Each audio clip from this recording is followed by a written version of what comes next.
हाँ देखो रे, अब तुम्हारा निमसट 2024 का पेपर मैं सॉल्व करा रहा हूँ।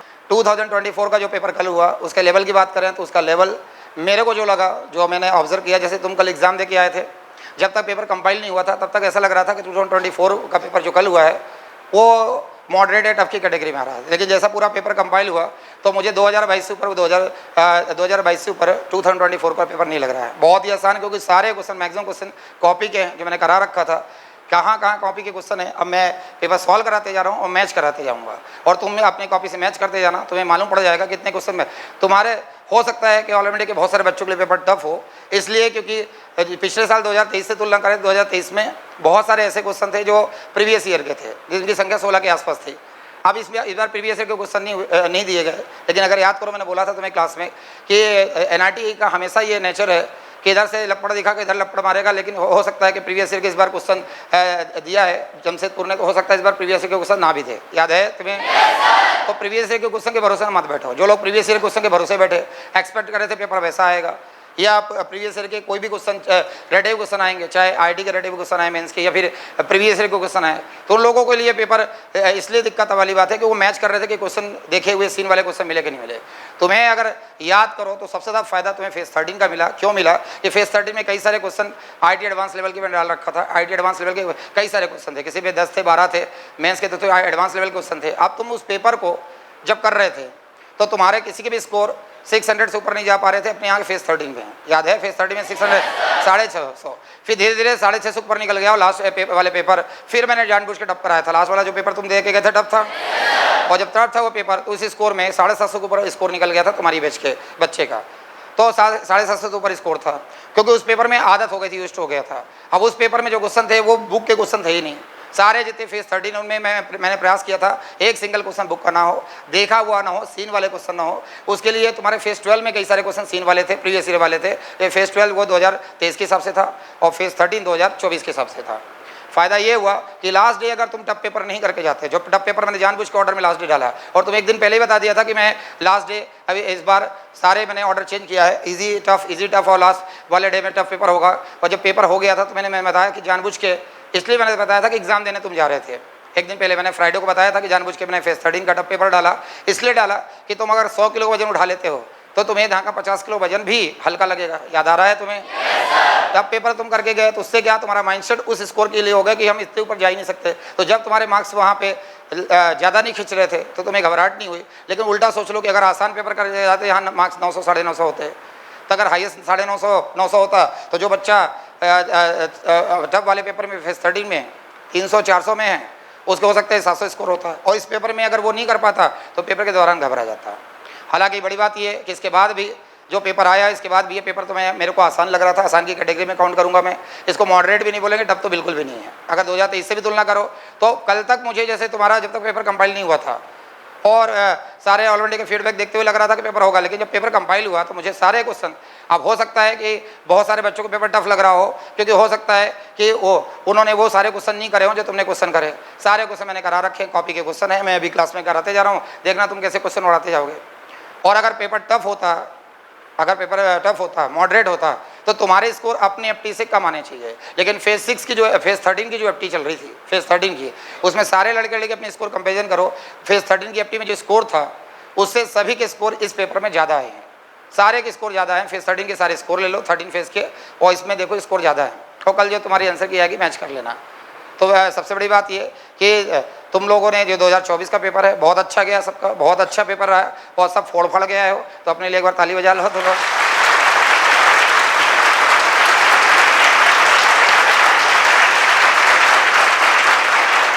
सभी ने बेहतर फोड़ा है, सारा बहुत अच्छा करके आए हो। अब ये है कि कुछ भी बोलना भी जल्दबाजी होगी, कल आंसर की आ रही है, मैच कर लेंगे, फिर रिजल्ट आएगा, मैच कर लेंगे। लेकिन पेपर बहुत अच्छा गया सब है। और तुम्हें कंपैरिजन ऐसा मत करो, तुम्हें ऑल ओवर इंडिया के स्कोर से कंपैरिजन करो। और सब जो ऑल ओवर इंडिया का इतना कम स्कोर लोग बता रहे हैं ना कि 30 क्वेश्चन में हाईएस्ट 30 क्वेश्चन है, मतलब 60 तो 50 तो अटैम्प्ट है, वो अटैम्प्ट है, अभी कम और होंगे। अटैम्प्ट और राइट रॉन्ग में फ़र्क आ जाता है। तो अब मैं 2024 का पेपर मैं सॉल्व करा रहा हूँ, उसके बाद थोड़ा सा माइनर एनालिसिस मैं बताऊँगा पेपर का, फिर मैं पेपर सॉल्व करा रहा हूँ तुम्हें।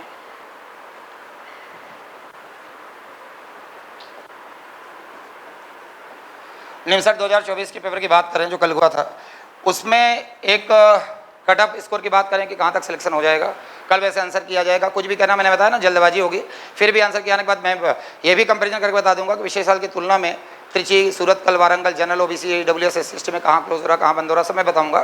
फिलहाल ये कि अब सवाल उठता है कि मैं अब इधर बोल रहा हूँ पेपर आसान आया था, फिर भी कट ऑफ लो जाएगा। उसका रीज़न ये है, उसके दो कारण हैं। पहली बात तो पेपर पिछले साल में बहुत सारे क्वेश्चन प्रीवियस ईयर के थे, कई सारे क्वेश्चन सीन क्वेश्चन थे, उसके पहले भी 2022 में सीन क्वेश्चन थे। पेपर आसान होने के बाद पेन चलाना पड़ रहा था, मतलब हर क्वेश्चन को सॉल्व करने में टाइम कंज्यूम हो रहा था। पिछले साल ये था कि टाइम बाउंडेड एग्जाम नहीं थी, मतलब 70 मिनट से ज़्यादा भी कोई व्यक्ति मैथ्स में दे सकता है, उसकी मर्जी तो वो 80 मिनट दे सकता है, उसकी मर्जी तो 1 घंटा दे सकता है, उसकी मर्जी तो वो पूरा 1.5 घंटा मैथ्स कर सकता था।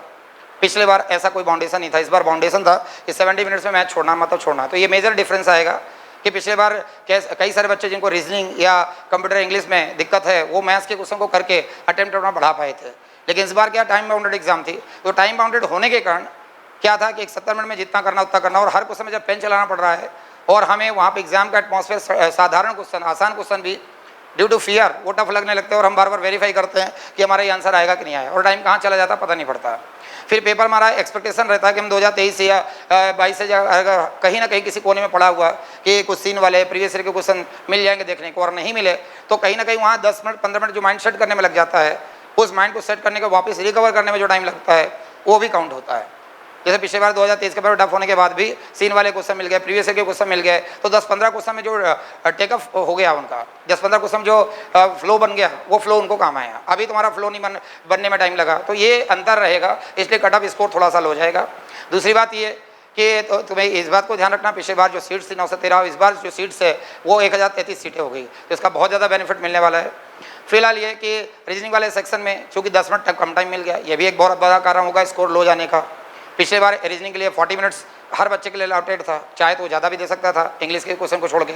अभी रीजनिंग इस बार लेंदी थी, रीजनिंग लेंदी थी, रीजनिंग के क्वेश्चन टफ नहीं थे, लेंदी थे, पजल थोड़ा सा लेंदी पजल थे, अगर टाइम दोगे तो बहुत ज़्यादा टाइम पजल खा सकता था। तो रीजनिंग के केस में जहाँ 40 मिनट मिलना चाहिए वहाँ 10 मिनट कम हो गया। पिछले साल सारे बच्चों को 40 मिनट मिला था, तो मैं 10 मिनट कम हो गए, और 30 मिनट्स रीजनिंग के थे, तो रीजनिंग का 30 मिनट होना मतलब 10 मिनट पिछले साल से कम होना, और मैथ्स का टाइम बाउंडेड होना, ये दोनों चीज़ें पेपर को पिछले साल की तुलना में टाइट बना देता है। लेकिन अगर पेपर के लेवल वाइज देखा जाए तो पेपर आसान था। अभी मैं सॉल्व कराते जा रहा हूँ, सॉल्व करने के बाद तुम्हें भी पेपर बहुत आसान लगने लगेगा। वैसे सबका पेपर अच्छा गया तो कोई दिक्कत वाली बात ही नहीं है, सब बेहतर करा, और मैंने बताया जब स्कोर आएगा, जब आंसर की आएगी तो अपने आप समझ में आ जाएगा। बट देखा जाए तो एक कट ऑफ स्कोर की बात करें कि कहाँ तक जाएगा, तो मेरा जो अनुमान है कि यहाँ का 350 तक अगर जिसके स्कोर जा रहे हैं 350 तक, 350 प्लस तक जा रहे हैं, वो सेफ जोन में है। 350 प्लस तक में आराम से कॉलेज मिल जाएगा। इसके बाद जैसे अभी आंसर की इसकी आ जाएगी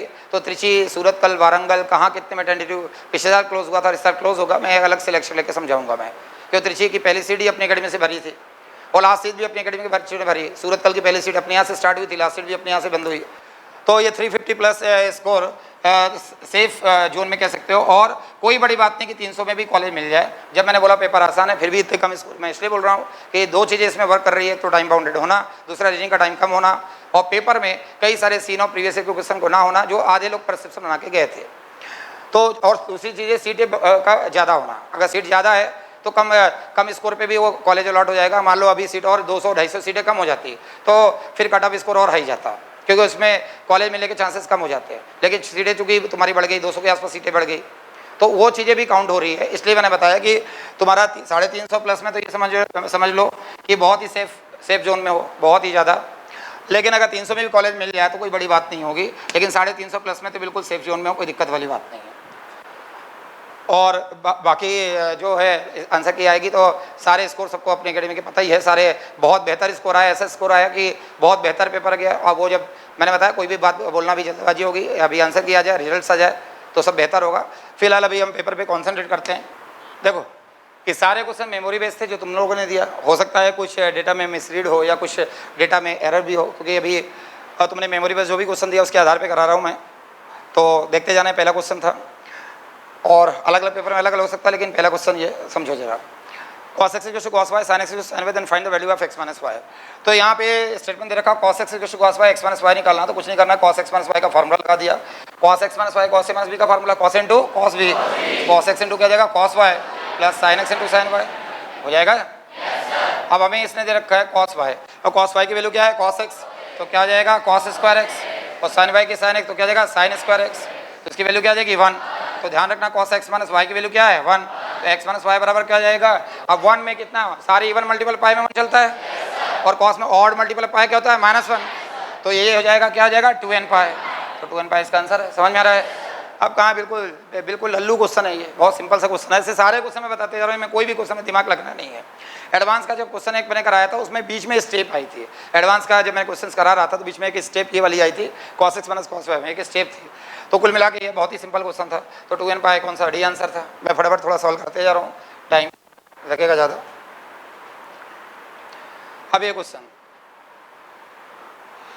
मैं रोज यहाँ पे किताब लेके आता था, वो सॉल्व कराने की शॉर्टकट की मेरे को आजकल लेकिन फंक्शन में रह गया, और ये लिमिट का पहला शॉर्टकट था ये। हालांकि अगर ये क्वेश्चन ध्यान हो तो ये क्वेश्चन भी कॉपी का क्वेश्चन है।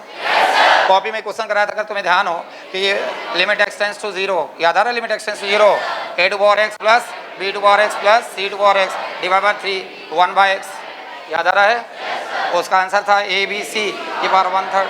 तो यहाँ a b c 3 नंबर है, a b c की पावर 1/3 हो गया। अगर मैं यहाँ पे d की पावर x भी कर देता, d की पावर x और यहाँ पे 4 हो जाता और यहाँ 1/x होता, तो क्या लिखते तुम इसको a b c d की पावर क्या जाएगा 1/4 करते। तो यही तो हो रहा है, यहाँ पे कुछ नहीं हो रहा है। इसी शॉर्टकट को अप्लाई करोगे कि लिमिट हो जाएगा एक्स टेंड्स टू क्या 0 1 2 3 4 1 इंटू 2 इंटू 3 इंटू क्या जाएगा 4 की पावर क्या जाएगा 1/4, और क्या होता है फैक्टोरियल 4, तो फैक्टोरियल 4 फैक्टोरियल की पावर क्या जाएगा 1/4। क्लियर हुआ, ये हो गया। ये भी कॉपी का क्वेश्चन बताते जा रहा हूँ, गिनते जाना कॉपी के कितने क्वेश्चन होते जा रहे हैं।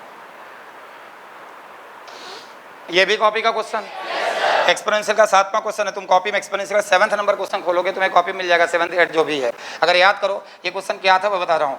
समेशन एस्टर फ्रॉम 1 टू इन्फिनिटी था, एक क्वेश्चन था 2n upon factorial 2n minus 1 था, याद आ रहा है। और b बराबर समेशन एस्टर from 1 to infinity 2n upon 2n plus 1 था, याद आ रहा है। और a और b की वैल्यू पूछा था, तो इंटू इनवर्स आता था, आंसर क्या आता था 1, याद आ गया। उसका एक हिस्सा दे दिया, उसका एक पार्ट दिया है। क्वेश्चन वही कॉपी का क्वेश्चन, उसका एक पार्ट दे रखा। कैसा कि यहाँ देखो 2 4 6 8 है, तो मतलब क्या चल रहा है 2n, और नीचे 3 4 5 मतलब फैक्टोरियल 2n प्लस 1 चल रहा है। इन्फिनिटी में जा रहा है, 1 से स्टार्ट हो रहा है, समेशन स्टार्ट फ्रॉम 1 टू क्या जाएगा इन्फिनिटी। 2n बाहर ले लो, तो यहाँ पे +1 -1 कर लो, +1 -1 कर लो, तो समेशन स्टार्ट फ्रॉम 1 टू क्या जाएगा infinity. 2n plus 2n cancel, तो 1 बाय क्या हो जाएगा factorial 2n minus 1 by factorial क्या जाएगा 2n प्लस 1। क्लियर है। यहाँ पे n1 करोगे तो क्या जाएगा 1 बाय फैक्टोरियल 2, तो -1 by factorial 3 plus 1 by factorial 4 -1 by क्या हो जाएगा फैक्टोरियल 5 प्लस दैट सब टू कहाँ तक जाएगा इन्फिनिटी तक। अब कुछ नहीं करो, एक जोड़ दो एक घटा दो, प्लस माइनस, तो सीरीज काय की बन गई e की पावर माइनस। कठिन है क्या, कॉपी का क्वेश्चन है। तुम गिनते जाना कॉपी के कितने क्वेश्चन है। अब ये देखो ये क्वेश्चन, अब इस टाइप के तुम्हारा अगर याद हो कितने क्वेश्चन मैंने करा दिए इस टाइप के, कितने क्वेश्चन लिमिट में भी फंक्शन में भी कितने क्वेश्चन करा दिया। उसने f(1) पूछा है, अब कॉमन सेंस लगा दो f(1) पूछा है, तो f(1) लाने के लिए x0 पुट करना पड़ेगा, पुट x के 0, पुट x के क्या करा है 0, f(1) हो गया, और f(1) हो गया, यहाँ भी x के 0 पुट करा तो क्या जाएगा 2। कुछ क्वेश्चन था ही नहीं इसमें, क्या कर क्वेश्चन कहाँ से किस लेवल पे पेपर लग रहा था, मॉडरेट था, डिफिकल्ट था, मतलब कोई एक क्वेश्चन तो दिख जाए जहाँ दिमाग लगाना पड़ रहा है।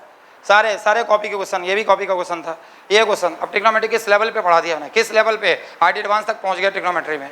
ये कोई क्वेश्चन था, इसमें क्या पुट करोगे θ0, कितना θ0 पुट करा, n/4 क्या होता है 1, 3π/4 -1, तो आंसर क्या गया -1। मैंने tan θ में साइन बोला था प्लस माइनस चलता है, प्लस माइनस चलता है, और π/4 का मल्टीपल π/4 क्या चलता है 3π/4, 5π/4 और 7π/4, और π/4 में यहाँ +1 चलेगा -1 +1 और -1। तो ये बच्चे को जैसा क्वेश्चन तो आए थे, इस टाइप क्वेश्चन तो 2022 में भी नहीं आए थे। पेपर कहाँ से टफ है, 2022 से कई गुना ज़्यादा आसान लग रहा है मुझे पेपर। तो 6 नंबर क्वेश्चन, एलिमेंट इस टू कुछ नहीं करना है। डायरेक्ट अगर हम x को 0 पुट कर रहे हैं तो 0/0 वाला फॉर्म आ रहा है। अब 0/0 तो एल हॉस्पिटल रूल लगा देते हैं, लगाए एक बार 2 बार लगाना पड़ेगा इसमें। लिमिट एक्सटेंस टू 0 हुआ, e⁻x हो गया प्लस e⁻ क्या जाएगा -x -2 डिवाइड बाय यहाँ cos का माइनस sin मतलब sin x आ गया, फिर भी 0 आ रहा है, 0/0 वापिस से आ रहा है, वापिस से इसको करेंगे तो लिमिट एक्सटेंस 0 एक बार फिर से लगाया तो क्या हो जाएगा e⁻x - e⁻x डिवाइड बाय क्या जाएगा cos x, तो 1 1 यहाँ हो जाएगा 1 -1 और 1 तो कितना हो गया 0। क्लियर हुआ। अब 2023 का जब पेपर मैं ही सॉल्व करा रहा तो हर क्वेश्चन वो थोड़ा लेंदी खींच रहे थे, टाइम लग रहा था। कहाँ टाइम कंज्यूम हो रहा है इसमें, कोई मतलब हमें दिमाग भी नहीं लगाना पड़ रहा है किसी क्वेश्चन के लिए। Find the probability of choosing any 3 natural number from first 100 natural which divisible 2 and 3। इससे बोला find the probability of choosing any, ये भी कॉपी का क्वेश्चन अगर याद करो कि any digit choose an at random from the first 200 digit, याद आ रहा है कॉपी का? Then number is divisible by either 6 और 8, याद आ रहा है? उसमें जो लास्ट वाला पार्ट था कि 6 से भी डिवाइड हो रहा है, 8 से, मतलब उसके एलसीएम से डिवाइड हो रहा है, वो फंडा लग रहा है। ये भी कॉपी का क्वेश्चन है। किसने बोला कि 1 से लेके, किसने बोला 100 तक, 1 2 3 से लेके 100 तक जितने भी नंबर, उसमें 2 नंबर का चयन करना है और 2 नंबर। इसने बोला find the probability of choosing any 3 digit number, 3 number choose करना। कितने नंबर चूज करना? 3। और जो 3 नंबर होंगे या तो 2 से डिविजिबल होंगे या तो 3 से, या नहीं बोला एंड बोला, वो नंबर जो है 2 से भी डिविजिबल होगा एंड 3 से भी। फंडा समझो इसके, क्वेश्चन क्या बोलना चाह रहा है। इसने बोला कि find the probability of choosing any 3 natural number from the first 100 natural number which is divisible bye 2 and 3। वो 2 से भी डिवाइड हो, याद रखना अगर कोई नंबर 2 से डिवाइड है और वो 3 से डिवाइड हो रहा है तो 100% डेफिनेटली वो उसके एलसीएम से भी डिवाइड होगा। तो इन दोनों का एलसीएम क्या आ रहा है? 6। अब हमें देखना है कि भैया 100 तक 6 के मल्टीपल क्या हो रहे हैं, तो 100 बाय क्या कर दोगे 6, तो कितना आ रहा है? 16 आ रहा है। टोटल नंबर कितने हैं? 100। तो 100 में 3 नंबर का चयन किया हमने, 100 में 3 नंबर का चयन किया अपन ने, तो क्या हो गया? 100 हो गया और फेवरेबल ऊपर आएगा। और वो 2 3 को मतलब 6 से डिविजन वाले फेवर करने वाले कितने हैं? 16। तो क्या आ जाएगा? 16C3। क्लियर हुआ भैया? सॉल्व करोगे तो ये क्या आ जाएगा? 16 × 15 × क्या आ जाएगा? 14। और यहाँ क्या आ जाएगा? 100 99 और 98। क्लियर हुआ? कैलकुलेट करोगे तो 4/1155। समझ में आ रहा है? ये आंसर होगा। क्लियर हुआ? आगे बढ़ते हैं। ये क्वेश्चन 2022 का क्वेश्चन है और क्लास में कराया क्वेश्चन है। 2022 में तो बाद में आया, क्लास में कराया क्वेश्चन है। क्लास में जो क्वेश्चन कराया था उसमें 70 और 30% दिया था मैंने, यहाँ पे 60 ले लिया है। 60% है और कितना दे रखा है? 50%। तो 50% आंसर 1/2 आंसर है इसका। इसमें probability of saying the truth of A 60%, B is 50%। That find the probability that they are contract to each other in stating the same fact था। आधा तुमने स्टेटमेंट आधा ही लिखा है कि वो सेम स्टेटमेंट दे रहे हैं तो एक दूसरे के विरुद्ध बोलेंगे। तो ये सही बोल रहा है तो भी झूठ बोलना पड़ेगा, एक झूठ बोला तो भी सही बोलना पड़ेगा। कई बार ये क्वेश्चन कर लिया अपन ने। कॉपी का क्वेश्चन 2022 में आ चुका है क्वेश्चन, एक आया था प्रीवियस ईयर का ये। अब ए सही बोल रहा तो सही बोलने की कितनी है? 60%। समझ में? 60 बाय क्या हो गया? 100। बी के सही बोलने की 50/100, नहीं बोले कि क्या हो जाएगी? 50/100। ए के सही नहीं बोले कि क्या? 40/100। और बी के सही बोलने क्या? 50/100। तो 4 5 20 और 6 6 5 30 30 20 50 मतलब 500 बाय, मतलब कितना हो जाएगा? 1/2। और समझ में आ रहा है? 1/2 आंसर है ये। खत्म क्वेश्चन। बी आंसर इसका। समझ में आ रहा है? ये बहुत सिंपल क्वेश्चन था। और ध्यान रखना जिन क्वेश्चन को तुम फिजिक्स से समझ रहे हो वो मैकेनिक्स का क्वेश्चन था। मैकेनिक्स के सारे क्वेश्चन थे। वो अपने प्रीवियस ईयर के ईयरली पेपर जो मैंने प्रोवाइड किया था, ईयरली भी नहीं, स्पेशल क्लास शीट जो प्रोवाइड किया था उसमें ना करते 7 से 8 क्वेश्चन टाइप पे डाले थे। हर ईयरली पेपर में कुछ टाइप क्वेश्चन डाले थे। मैं बता रहा हूँ क्या थे। पहले समझो इस क्वेश्चन को समझो। If a man walks 3 kilometre in a direction north east and 4 kilometre in the north west to the point P, then OP. देखो यहाँ बेसिकली ये बोल रहा है क्वेश्चन में, देखो ये एक्सिस हो गया, वाई एक्सिस हो गया। अब नॉर्थ ईस्ट यहाँ होगा, ये नॉर्थ होता है, ये साउथ होता है, ये ईस्ट होता है और ये वेस्ट होता है। तो नॉर्थ ईस्ट यहाँ होगा, नॉर्थ ईस्ट यहाँ होगा। अब नॉर्थ ईस्ट जो है, नॉर्थ ईस्ट डायरेक्शन में अगर इसका यूनिट वेक्टर निकालें, नॉर्थ ईस्ट का अगर यूनिट वेक्टर निकालें तो क्या आएगा? I + j/√2। अरे unit vector north east I + j होगा, यूनिट वेक्टर क्या आएगा? √2। समझ में आ रहा है भैया? अब इसमें ध्यान रखना इसका जो डिस्प्लेसमेंट है, डिस्प्लेसमेंट 3 है, तो डिस्प्लेसमेंट निकालोगे इंटू 3 हो जाएगा। अब ये नॉर्थ वेस्ट में, मतलब यहाँ नॉर्थ वेस्ट में यहाँ होगा, नॉर्थ वेस्ट यहाँ होगा, नॉर्थ और वेस्ट, तो सेकंड क्वाड्रेंट आ गया ये। सेकंड क्वाड्रेंट में एक्स नेगेटिव होता है, वाई क्या होता है? पॉजिटिव। तो यहाँ पे -j + -i + j हो जाएगा /√2। और जिसका डिस्प्लेसमेंट है वो कितना है? 4। समझ में आ रहा है? डिस्प्लेसमेंट 4 है ये।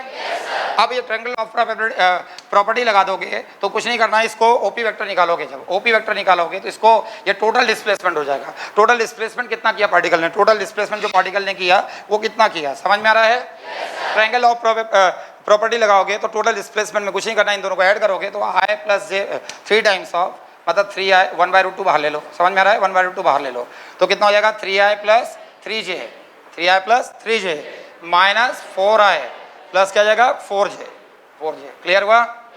तो ये जाएगा 1/√2 और यहाँ 3i - 4i क्या जाएगा? -i और प्लस क्या जाएगा? 7j। क्लियर हुआ भैया? -i + 7j /√2। ये टोटल डिस्प्लेसमेंट हो गया। क्लियर हुआ? जो ओपी वेक्टर था। कौन सा आंसर है? सी आंसर है। समझते जा रहे हो? अब ये क्वेश्चन, इसमें इसने बोला कि 6x square minus x y plus h y square is to 0 if lines are perpendicular and makes an angle 45 degree.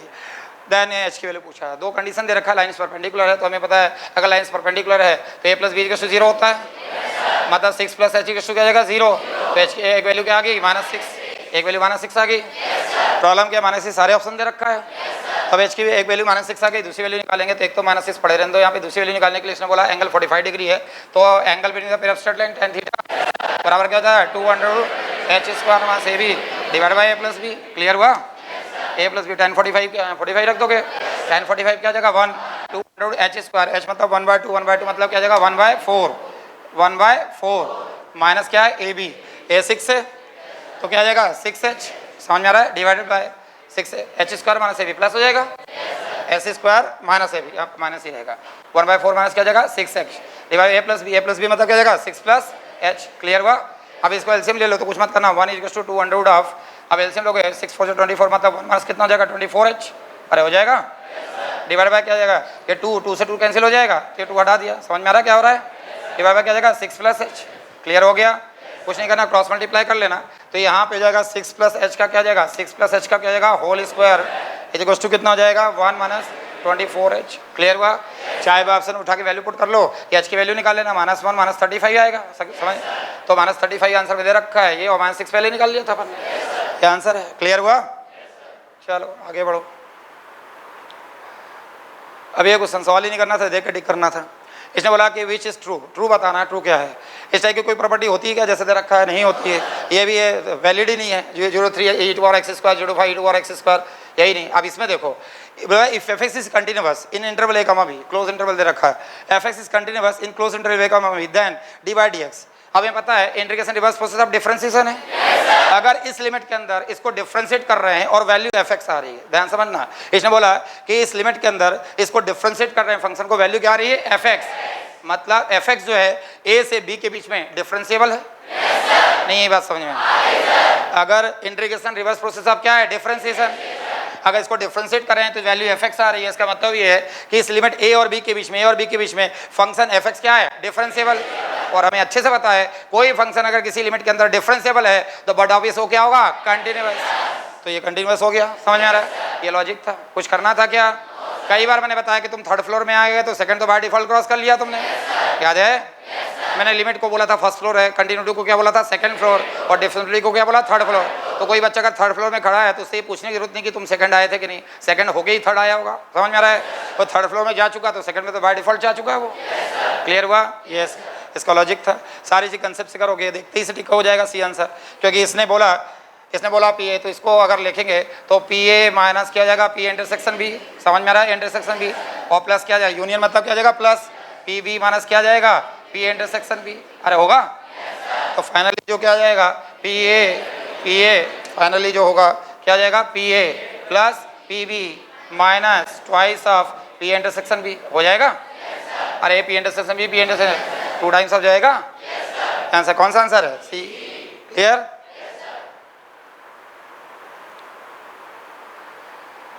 If a coin toss 8 times, then find the probability that head occurs odd number of times. सवाल ही नहीं करना, 8 time बोले 10 time बोले 1000 time बोले 100 time बोले, और ये odd even की 50-50 होती है प्रोबेबिलिटी, 1/2 बात खत्म।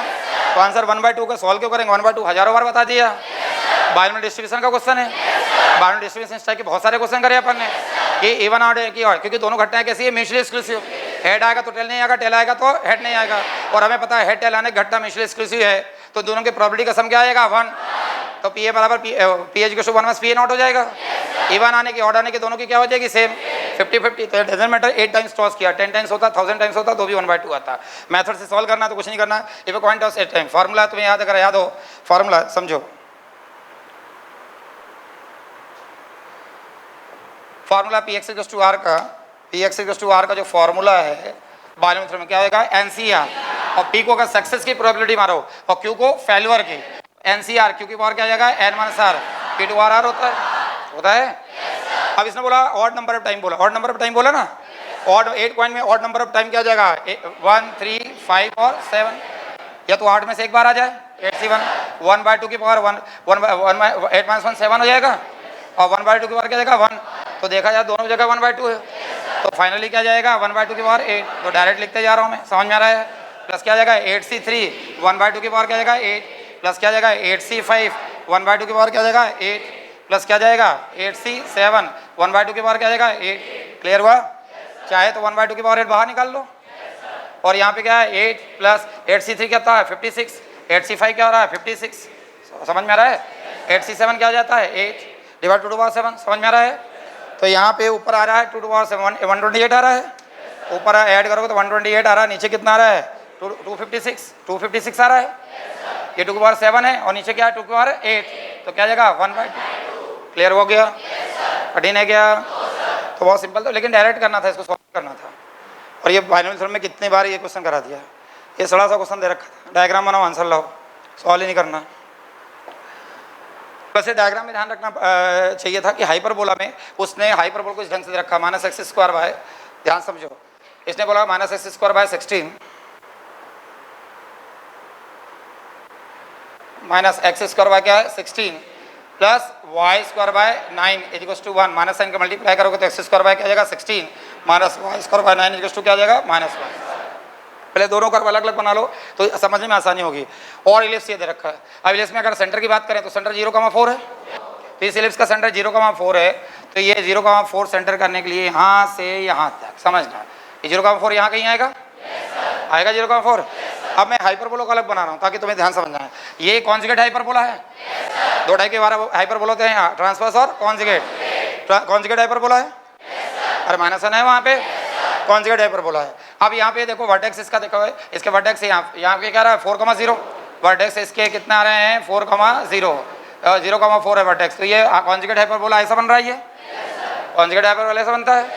वर्टेक्स की बात करें तो क्या है 0,4, ये कॉन्जुगेट हाइपरबोला है कि नहीं, इसका वर्टेक्स 0,4 है और यहाँ पे क्या जाएगा 0 -4।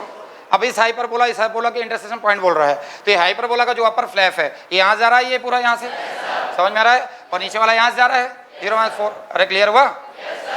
तो अब ये जरा देखो 2 इंटरसेक्शन पॉइंट दिख रहे हैं, ये और ये, तो नंबर ऑफ इंटरसेक्शन पॉइंट पूछा था कितने होंगे, तो कितने होंगे 2 आंसर हो गया। क्लियर? समझ में आ गया? ये क्वेश्चन बाइनोमियल का था, बहुत सिंपल क्वेश्चन है, बाइनोमियल प्रोग्रेशन दोनों के फंडे एक साथ यूज कर लिया, इसने एक्स दे रखा है, तो एक्स इक्वल टू क्या है 1 + 6। अब देखो 2 की पावर 1/6 लिख सकते हैं, इसको लिख सकते हैं 2 की पावर 1/6, इसको लिख सकते हैं 2 + 2 की पावर क्या है 2/6, समझ में आ रहा है। 2 की पावर 3/6 प्लस 2 की पावर क्या जाएगा 4/6 और 2 की पावर क्या जाएगा 5/6, समझ में आ रहा है। 5/6 होगा ना यहाँ तक, ये हो गया। अब यहाँ से यहाँ तक कैलकुलेट करो तो ये जीपी बन रहा पूरा, और जीपी के सीरीज का सम का फार्मूला है a × 1 - 8 और n / 1 - 7, क्योंकि r < 1 है, r < 1 है, समझ में आया। तो फार्मूला लगाया अपने a मतलब क्या है 1 - r मतलब क्या है 2 की पावर 1/6, और r निकालेंगे तो r कितना आ रहा है 2 की पावर 1/6 आ रहा है, r 2 की पावर 1/6, तो 2 की पावर क्या जाएगा 1/6। अब यहाँ से लेके यहाँ तक देखो, यहाँ से लेके यहाँ 1 2 3 4 5, यहाँ से लेके यहाँ तक कितना टाइम है 5, एक अधिक भी तो है 6 हो गया, 2 की पावर 1/6 की पावर क्या जाएगा 6, समझ में आ रहा है, डिवाइड बाय 1 - r 2 की पावर क्या जाएगा 1/6, 6 से कैंसिल हो गया, 1 - 2 क्या जाएगा -1, तो -1 1 - 2 की पावर क्या जाएगा 1/6, माइनस साइन से मल्टीप्लाई करोगे तो 2 की पावर 1/6 -1 हो जाएगा। अब यहाँ 1 + 1/x बोला है, तो 1 + 1/x बोला तो 1 + 1 रेसिप्रोकल करोगे इसको, तो 1 प्लस क्या जाएगा 2 की पावर 1/6 -1 की पावर क्या है 24, 1 से 1 कैंसिल हो गया, 6 4 जा 24, तो 2 की पावर क्या गया 4, मतलब क्या आ रहा है 16 कौन सा है बी आंसर। क्लियर हो गया? समझ में आ रहा है? चलते जाओ। A committee of 5 is to be chosen from a group of 9 people. Then find the probability that certain married couple will either serve together or not all. देखो कितने लोग हैं, 9 लोग हैं, 9 में से 5 लोग का चयन किया भैया, 9 में से 5 लोग का चयन किया, या तो सर्व करे या ना करे, समझ में आ रहा है। तो क्या आ जाएगा 7C3 प्लस क्या जाएगा 7C5। क्लियर हुआ? आंसर क्या है 4/9। सड़ा क्वेश्चन था, तो बिल्कुल ही सड़ा था। इतने सारे कि पीएनसी में किस लेवल के क्वेश्चन किया हो, किस लेवल के पूछे गए, हो गया था ये भैया। In a surgery performed and 3 patients, probability of patient to be survive the surgery is 0.6। देखो इस बड़ा surgery perform and 3 patient, 3 patient के ऊपर सर्जरी परफॉर्म कर रहा है, बाइनोमियल डिस्ट्रीब्यूशन को क्वेश्चन है, और इसे बोला patient of probability patient survive the surgery is 0.6। Survive करने की 0.6 है, ध्यान रखना, सर्वाइव करने की 0.6 है और नहीं करने की क्या हो जाएगी 0.4। सर्वाइव करने की क्या है 0.6 है, तो नहीं करने की क्या 0.4। तो P अगर 0.6 दे रखा है तो Q क्या रखा है 0.4, Q 0.4 हो गया।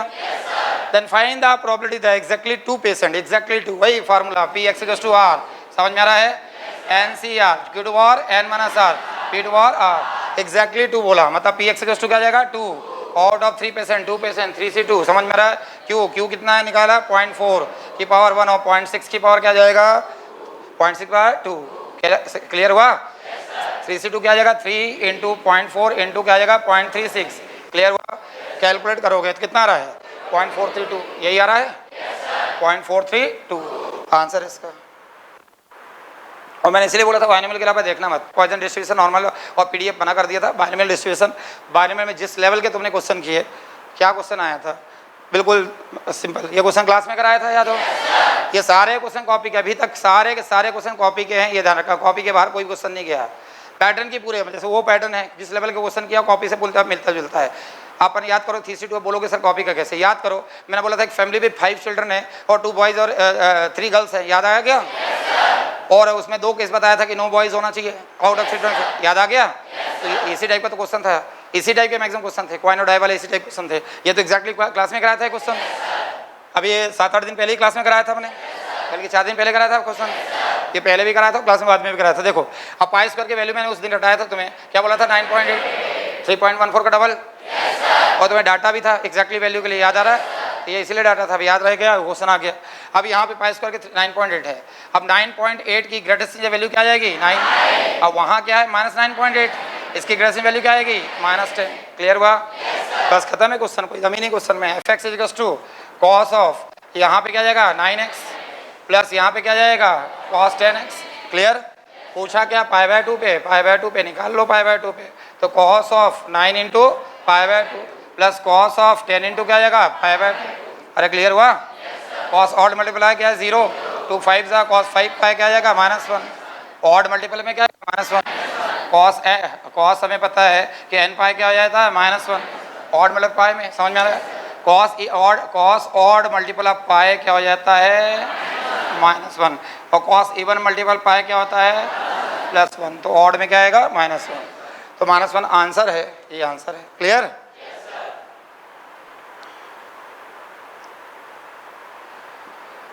अब ये क्वेश्चन लेमडा स्क्वायर आई प्लस जे प्लस के और आई प्लस लेमडा स्क्वायर जे प्लस के, आई प्लस जे प्लस लेमडा स्क्वायर के आर कोप्लेनर। अब वेक्टर कोप्लेनर है तो कुछ नहीं, यहाँ पे इसका कोएफिशिएंट डिटरमिनेंट निकाल लो और 0 हो जाएगा। तो क्या जाएगा lambda square 1 1 1 lambda square 1 1 lambda square.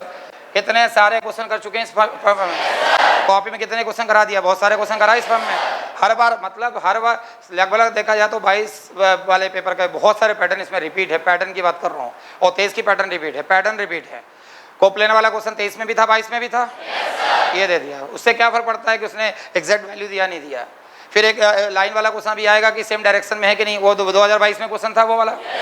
एक इंटरसेप्ट वाला क्वेश्चन 2022 में था, वो भी इसमें आया इंटरसेप्ट वाला, -4 दे रखा था इंटरसेप्ट। बहुत सारे क्वेश्चन मिलते जुलते हैं, ध्यान समझो।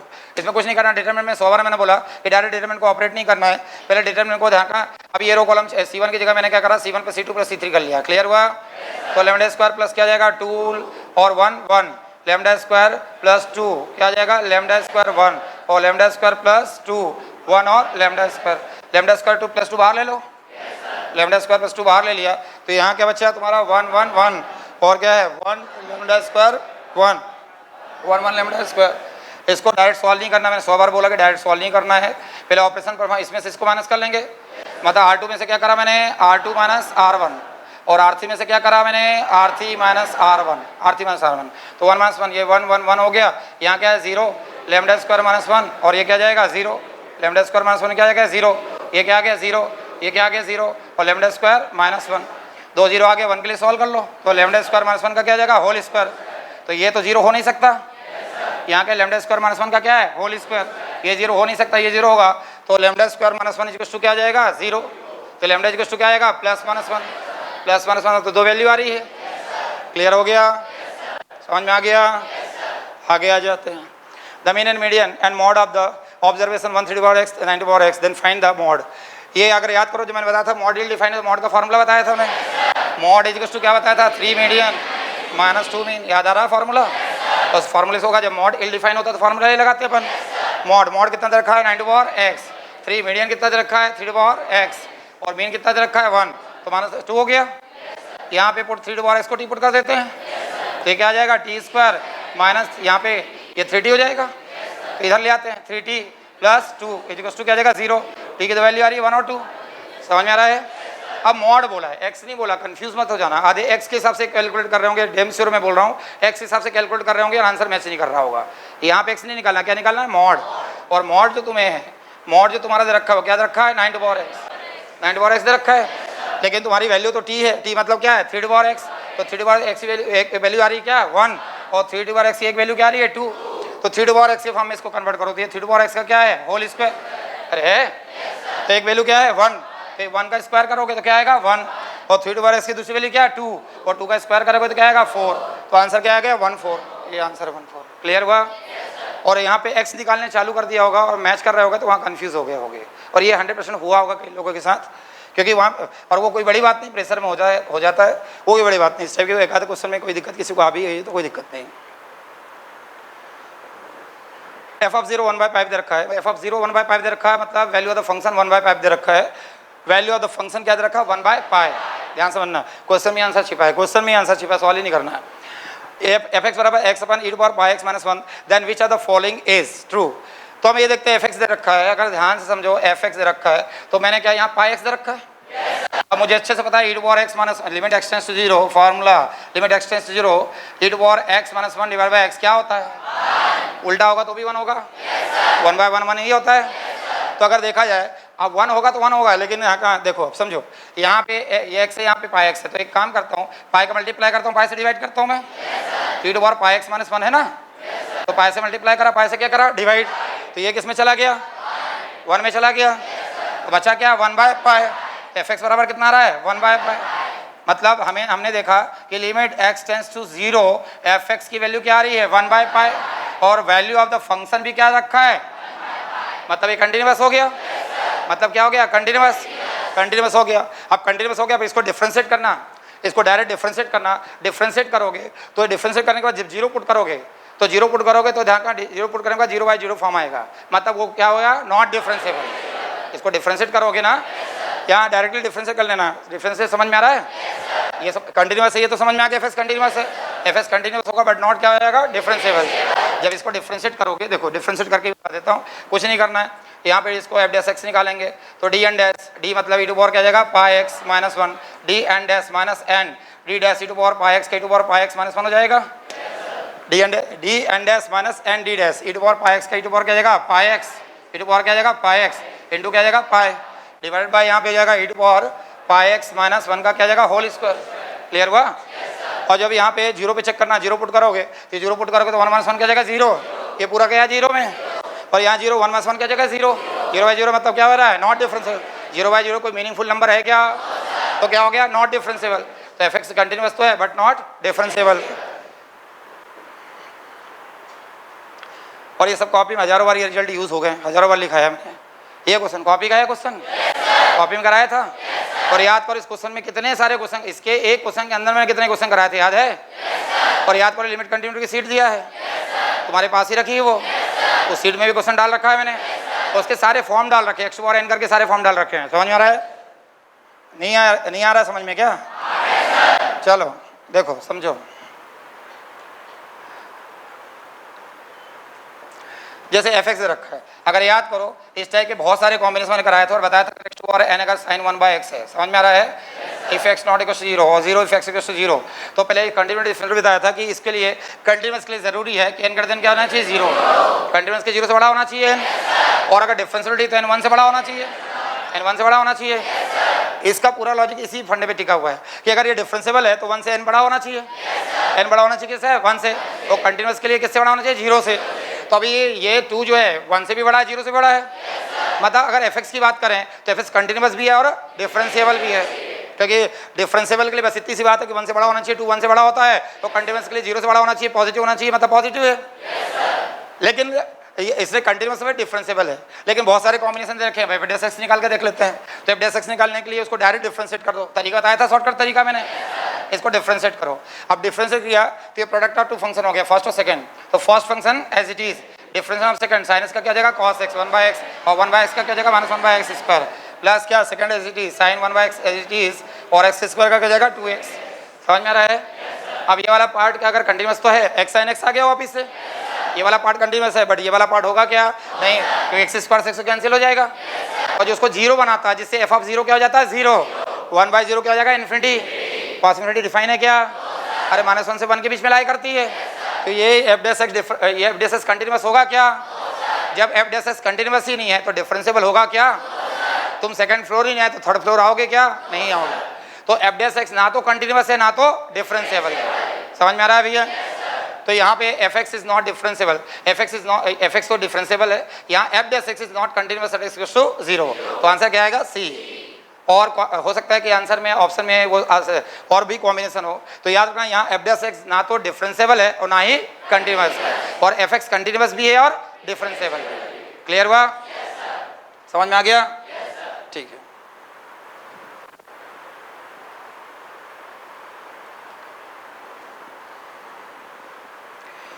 इसमें वाला 9 box are numbered 1 2 3 4 5 up to 9. Similarly, 9 bottles are labeled 1 2 3 4 up to 9. Then find the number of ways in which a bottle are placed in the box such that the exactly 5 bottle goes into same number of box. Exactly 5 बोला, 5 के अलावा नहीं बोला। पता तुम 9 box रख लो, 9 bottle है तो 9 बॉक्स से 9 बॉटल है तो 5 जो बॉटल है वो सही बॉक्स में जाना चाहिए और बाकी 5 नहीं जाना चाहिए। याद करो, इस टाइप का क्वेश्चन मैंने पीएनसी में कराया था। 6 इनवलप है, 6 लेटर है, याद आ गया? 6 इनवलप है, 6 लेटर है, और उसमें एक कॉम्बिनेशन कराया था कि जब 6 लेटर 6 सही इनवलप में नहीं जाए, याद है? वो फंडा इसमें बीच में यूज होगा। समझ में आ रहा है? कैसे यूज होगा बताऊंगा। पहले इसमें बोला कि 1 to 9, 9 में से 5 जो बॉटल है वो सही बॉक्स में जाना चाहिए, एक्जैक्टली 5 में, तो क्या हो जाएगा 9C5। समझ में आ रहा है? 9C5 हो गया, क्योंकि वो 5 बॉक्स चैन भी तो करने पड़ेंगे। 5 बॉटल डाल दिया अपन ने और 9 में से 5 निकाल लिया, बच्चे कितने 4। अब 4 सही बॉक्स में नहीं जाए, so इसने बोला एक्जैक्टली 5 ही जाना चाहिए। समझ में आ रहा है? एक्जैक्टली 5 जाना चाहिए सही बॉक्स में, तो मतलब 4 नहीं जाना चाहिए। तब ये फंडा लगेगा जो फंडा मैंने बताया था कि 6 लेटर है, 6 इनवलप है, याद आ रहा है क्या? डी अरेंजमेंट वाला फंडा। समझ में आ रहा है? एक अरेंजमेंट था, दूसरा डी अरेंजमेंट वाला फंडा। तो अगर याद हो तो फंडा बताया था factorial n divide by 1 - 1 by factorial n 1 by factorial 2 plus minus plus 1 - 1 by क्या हो जाएगा factorial 3 plus data dash -1 to power n 1 by factorial n हो जाएगा। ये याद आ रहा है? बस इसमें अपने को कुछ नहीं करना, कहाँ तक जाना है 4 तक, तो ये फैक्टोरियल 4 हो जाएगा। 4 तक जाना फैक्टोरियल 4 क्या जाएगा 1 - 1 by factorial 1 plus 1 by factorial 2 -1 by factorial 3 plus 1 by factorial 4। Clear हुआ? और 1 बाय फैक्टोरियल 4, तो 1 - 1 ये तो निपट गया, 1 बाय फैक्टोरियल 2 हो गया, -1 बाय क्या जाएगा 6 प्लस क्या जाएगा 24। और नहीं बात समझ में? 24 यहाँ क्या जाएगा 12 माइनस 4 प्लस क्या 1 12 13 9 4 13, तो 9 बाय 24 हो गया। ये क्या है 24, और यहाँ क्या है 9 बाय 24 कैंसिल हो गया, क्या बचा 9 × 9 हो गया। है आंसर? डी आंसर यही है, ये हो गया। क्लियर हुआ? तो 2 फंडे एक साथ थे, मतलब कोई भी ऐसा फंडा नहीं जो कॉपी के अंदर नहीं। कॉपी में कराया था क्वेश्चन, याद है? ये मैंने तुम्हें इसलिए बोला था कल, तुम्हें लग रहा होगा सर ऐसे ही बोलने के लिए बोलते हैं। कल मैं पूछ रहा था तो आधे जवाब नहीं दे पा रहे थे, और मैं बोल रहा था कॉपी का मिलवाऊंगा, याद है? ये वर्ड बोला था कॉपी मिलवाऊंगा, ये मिलवा रहा हूँ मैं कॉपी का। और इसलिए मिलवा रहा हूँ कि अगर नहीं सोल्व कराता तो लगा सर बोलने के लिए बोल रहे होंगे, होगा नहीं होगा। ये तेरे सीनियर के साथ भी हुआ था, पहले वो समझ सूझ नहीं पड़ रही थी, फिर मैंने कहा तुम खुद ही सॉल्व करो, नहीं है तो फिर मैं पेपर पूरा सॉल्व करा के मैं मैच करवाया, मैं कहा देख ले कितने क्वेश्चन है। और मेरे सॉल्व करने के बाद देखना ये पेपर इतना हलवा लगेगा जैसे 2023 का लगा। 2023 से आसान लग रहा है टफ लग रहा है? मुझे बताओ, आसान लग रहा है टफ लग रहा है? तुम खुद बोलो कि ये तुम्हें पेपर 2023 टाइप लग रहा है 2022 टाइप, और कई मामले में 2022 से भी नीचे लग रहा होगा। इतने आसान क्वेश्चन तो 22 में भी नहीं थे। ये इसलिए बोल रहा हूँ कि तुम परसेप्शन तुम्हारा, तुम खुद ही देखते जाना सारे क्वेश्चंस को। देखो, if there are lines L1 L2 L3 और that is L10 are in the space in which lines L2 L4 L6 L8 L10 are parallel to each and the L1 L3 L3 L7 L9 are concurrent and intersect at a point, then find the point of intersection। इसने बोला 5 line जो है parallel है, 5 line एक point पे concurrent है। तो 5 line मतलब 1 2 3 4 5 पैरेलल है, समझ में आ रहा है? और 5 लाइन कॉन्करेंट है। अब कॉन्करेंट बोला तो उसने ये थोड़ी बोला इसको इंटरसेक्ट नहीं करेंगे, ऐसा बोला क्या? तो ऐसा भी तो सकता है 1, समझ में आ रहा है, 2 फिर 3 फिर 4, फिर ये 5, ऐसा हो सकता है। अब 5, इसके हर एक लाइन के 5 इंडेक्स पॉइंट होंगे, 1 2 3 4 5, इसके ही 5 होंगे, इसके ही 5, इसके 5 5 कितना हो गया 25 प्लस एक इंटरसेक्शन पॉइंट ये भी तो है, अरे कॉन्करेंट है ये, तो 25 प्लस एक कितना हो गया 26। ये रहा आंसर। समझ में आया कि नहीं? B answer. समझ में आया? बी आंसर हो गया क्वेश्चन। तो बाय ऑप्शन करा होगा तुमने, तो बाय ऑप्शन लास्ट वाले में ये तो पूरे सेटिस्फाइड हो गए यहाँ तक, यहाँ पकड़ में आ रहा है, ये कर लिया था ये, क्योंकि यहाँ तक जैसे 9 से डिवाइड करोगे तो 4 रिमाइंडर, ये 4 रिमाइंडर ये भी छोड़ रहा है, 5 रिमाइंडर ये भी छोड़ रहा है, 10 रिमाइंडर ये भी छोड़ रहा है, लेकिन यहाँ जब 20 से डिवाइड करोगे तो 20 को 80 हो जाएगा, रिमाइंडर कितना छोड़ रहा है 5। समझ में आ रहा है? तो एक ज्ञान से सेटिस्फाइड हो रहा है क्या 355? तो करना कुछ नहीं था, ये 9 10 15 20 से 4 ऑप्शन को डिवाइड करना था, और 9 10 15 20 को 4 ऑप्शन को क्या करना था डिवाइड, जो रिमाइंडर 4 दे दे, 5 दे दे, 10 दे दे, 15 दे दे, तो 355 में जब 9 से डिवाइड करोगे तो रिमाइंडर कितना रहा है 4, 10 से डिवाइड करोगे रिमाइंडर कितना रहा 5, 15 से डिवाइड करो रिमाइंडर कितना रहा 10, और 20 से डिवाइड करो रिमाइंडर कितना रहा 15। बाकी ऑप्शन में नहीं आ रहा कोई भी, ये भी रिमाइंडर ये दे रहा है, लेकिन 4 5 10 तक सेम है, लेकिन यहाँ चेंज हो रहा है, यहाँ 5 आ रहा है। क्लियर हुआ? तो बाय ऑप्शन था, एक उसमें दिमाग ही नहीं लगाना था, काय को सॉल्व करना है, हालांकि रीजनिंग का क्वेश्चन है लेकिन मैथ्स में डाल दिया। रिमाइंडर थ्योरम का क्वेश्चन है वो। फ्रॉम 50 स्टूडेंट, इसने सिर्फ वर्ड चेंज करे, बाकी सेट थ्योरी का सबसे बड़ा क्वेश्चन है। 3 सेट के P union B union C बताया था फार्मूला, तो थोड़ा सा फार्मूला लगना और कुछ नहीं लगना है। सेट थ्योरी का सिंपल सा क्वेश्चन है, सिंपल, मतलब सेट थ्योरी किस लेवल में बनाया बढ़ा दिया, क्वेश्चन क्या पूछा है, बिल्कुल बाबूराव क्वेश्चन है, बहुत सिंपल समझो। From 50 students taking exam in a maths, physics and chemistry, 37 passed in maths, 24 physics and 43 chemistry, at most 19 passed maths and physics, at most मतलब at most में मैक्सिमम मतलब लेस देन इक्वल टू आएगा sign. समझ में आ रहा है? At least बोलता तो क्या आ जाता, ग्रेटर देन इक्वल टू का, पूरी बात इसी पे टिकी हुई है। at most 19 passed maths and physics, at most 29 passed maths and chemistry, and at most 20 passed physics and chemistry, the largest possible that could have passed all 3 examination। largest बोला, देखो तो मैंने एबीसी मान लेता हूँ इसमें इसने बोला मैथ्स फिजिक्स एंड केमिस्ट्री को एबीसी मान लेता हूँ, तो एबीसी मान लिया, तो इसमें पीए कितना दर का है, इसने बोला an examination maths physics and chemistry 37 pass in maths, तो पीए कितना हो गया 37, पीए मतलब एनए नंबर ऑफ एनए कितना है 37, एनबी कितना दर रखा है बोलते जाओ, हैं 24 बोलते जाना, एनसी कितना दर रखा है, कितना 43 एनसी। अब अपन आगे देखते हैं, अब ए इंटरसेक्शन बी कितना दे रखा है, देखो इसने बोला at most 19 pass maths and physics, 19 pass maths and physics 19 pass maths, at most बोला, ए इंटरसेक्शन में लेस देन इक्वल टू क्या जाएगा 90, एट मोस्ट मतलब इससे अधिक नहीं जा सकते। समझ में आ रहा है? कई बार मैंने बताया कि एट मोस्ट में साइन क्या हो जाता है लेस देन इक्वल टू का, एटलीस्ट में sign greater than equal to का, एट मोस्ट मतलब इससे अधिक नहीं जाना, कम भले हो जाए। समझ में आ रहा है? एन बी इंटरसेक्शन सी बोलो कितना है, कितना है 29 बोलते जाना है, एनसी इंटरसेक्शन है कितना है, कितना है less than equal to, at most बोला है लेस देन इक्वल टू 20। समझ में आ रहा है? बस कुछ नहीं करना है। अब तुम्हें फार्मूला पीएनबी का फार्मूला, पीएनबी यूनियन सी का फार्मूला क्या होता है, formula PA plus PB plus PC minus PA intersection B minus PB intersection C minus PC intersection A, PB intersection C, B intersection C minus P C intersection A plus P A intersection B intersection C, P intersection B intersection C. Clear? ये form लगता है। अब इसमें P N union C ये दे रखा है, तो P N union C क्या है 50, लेकिन एटमॉस की बात कर रहा है, एटमॉस की बात कर रहा है, मतलब अधिक से अधिक बोला ये, तो यहाँ ये पी ए की वैल्यू रखते जाते हैं, जगह नहीं है मैं यहीं कर देता हूँ, मैं पी ए की वैल्यू रखते जाते हैं, कितना है 37 प्लस कितना हो जाएगा 24, 37 प्लस 24 बोलते जाओ 43 minus 19 minus plus P A intersection B intersection C less than equal to 50 हो जाएगा। नहीं है बात समझ में? लेस देन क्यों होगा, समझ में आ रहा है?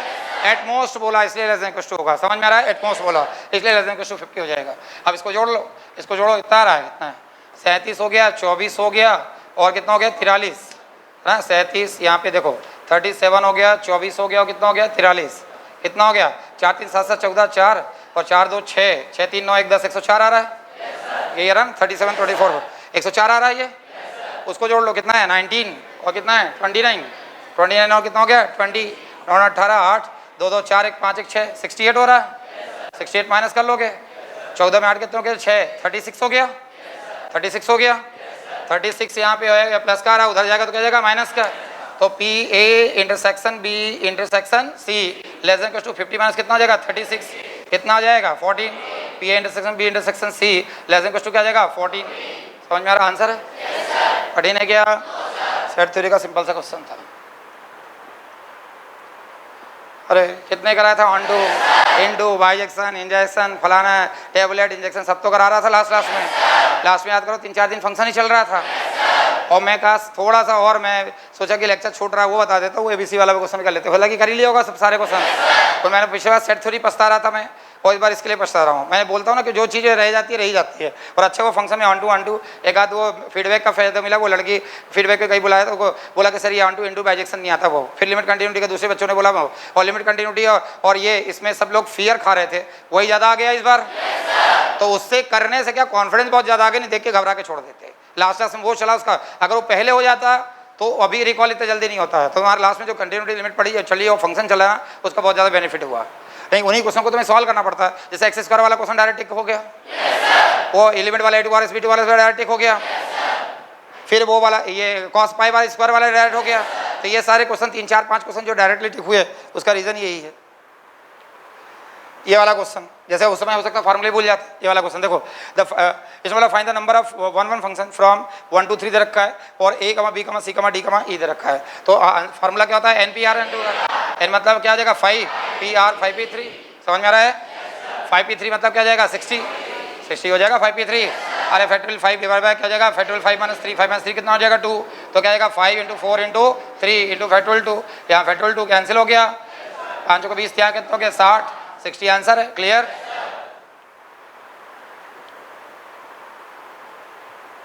अब ये क्वेश्चन सॉल्व ही नहीं करना था, एक टिक करना था। सॉल्व क्यों करेंगे, एवरेज तो पूछ लिया और क्या बोला। इसने बोला कि set of observation has median 2 another set of observation median 4 then median of combined will be. देखो एक बैच इसमें 10 लड़के हैं, एक बैच में 50 लड़के हैं, एक बैच में 50 लड़के हैं, उनका एवरेज निकाला 70% आ रहा है। दूसरी बैच में 100 लड़के हैं, उसका एवरेज 80% आ रहा है। तो दोनों का कंबाइंड एवरेज 75 से कम आएगा क्या? नहीं है। एक का 75% आ रहा है, दूसरा का 80% आ रहा है। एक बैच का एवरेज 75% आ रहा है। एवरेज चाहे मीन से निकालो, मीडियन से निकालो, मॉड से निकालो, डजंट मैटर, एवरेज की बात हो रही है। एवरेज निकालने की 5 मेथड है, arithmetic mean, geometric mean, median और मॉड। क्लियर हुआ? अब एक बैच उसका एवरेज जो है 75% निकला, दूसरे का 80% निकला। अब दोनों का कंबाइंड एवरेज निकालेंगे तो धान का 75 से तो % से तो ऊपर जाएगा, कम जाएगा क्या? एक बैच का एवरेज 3 है, दूसरे का 5 है। एक बैच का एवरेज दूसरे का 5 है, 3 से कम जाएगा क्या दोनों का? 5 और 3 जोड़ कितना हो गया 8, 2 4 जाए, 3 से तो ऊपर ही जा रहा है। क्लियर हो गया? बस यही तो फंडा है, यही फंडा है इसमें कि a set of observation has mean 2 another set of observation mean 4। जिनका कंबाइंड निकालना है तो इनका जो कंबाइंड निकालेगा वो कंबाइंड 2 से तो ज़्यादा ही आएगा, 2 से कम नहीं आएगा।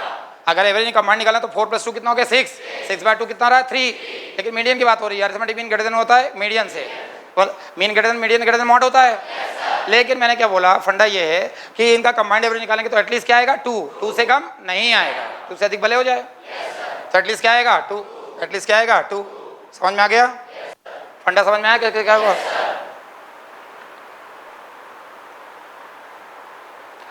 ये क्वेश्चन गलत है, समझ में आ रहा है? ऐसे चारों ऑप्शन में कोई भी सेटिस्फाइड नहीं होगा, आंसर गलत है। बाय ऑप्शन अगर पुट करके देखो तो चारों ऑप्शन में कोई भी सेटिस्फाइड इसको नहीं करेगा, क्वेश्चन ही गलत है। इसमें the perpendicular bisector of the line segment joining the point 1,4 and k,3 has y intersect is equals to -4 then value of the k is. समझो ध्यान से, इससे बोला कई सारे तरीके इसको सॉल्व करने के। इसमें बोला the perpendicular bisector of the line segment joining the point 1,4। 1,4 ये पॉइंट यहाँ है 1,4 और ये P है और ये जो Q है पॉइंट ये क्या है k,3। परपेंडिकुलर बाइसेक्टर बोला, बाइसेक्टर मतलब इक्वल पार्ट में डिवाइड करेगा, 1:1 के रेशियो में डिवाइड करेगा। बाइसेक्ट कर रहा है मतलब 2 इक्वल पार्ट में डिवाइड कर रहा है। इस वॉल के बीचों बीच एक दीवार खींच दी है तो टोटल एरिया 1400 स्क्वायर फीट है, इधर का 700 हो जाएगा, इधर का 700 हो जाएगा। तो जब परपेंडिकुलर बाइसेक्टर की बात करें मतलब रेशियो इक्वल हो गया, 1:1 हो गया, ये मिड पॉइंट हो गया। मिड पॉइंट हो गया तो मिड पॉइंट नहीं निकाल लो तो मिड पॉइंट फार्मूला लगाओगे तो क्या जाएगा k+1 डिवाइड बाय क्या जाएगा 2 और 4 + 7/2। नहीं है बस समझ में, ये 1,4 इधर रखा ना 1,4 k,3 तो k+1 डिवाइड बाय 2 हो गया, 7/2 हो गया। Align which pass through the point k+1/2 and 7/2। समझ में आ रहा है? एक अलाइन जो इससे पास थ्रू हो रही है और स्लोप इसके क्या है, परपेंडिकुलर। तो पहले इस लाइन से पास थ्रू वाली लाइन की इक्वेशन निकाल लेते हैं।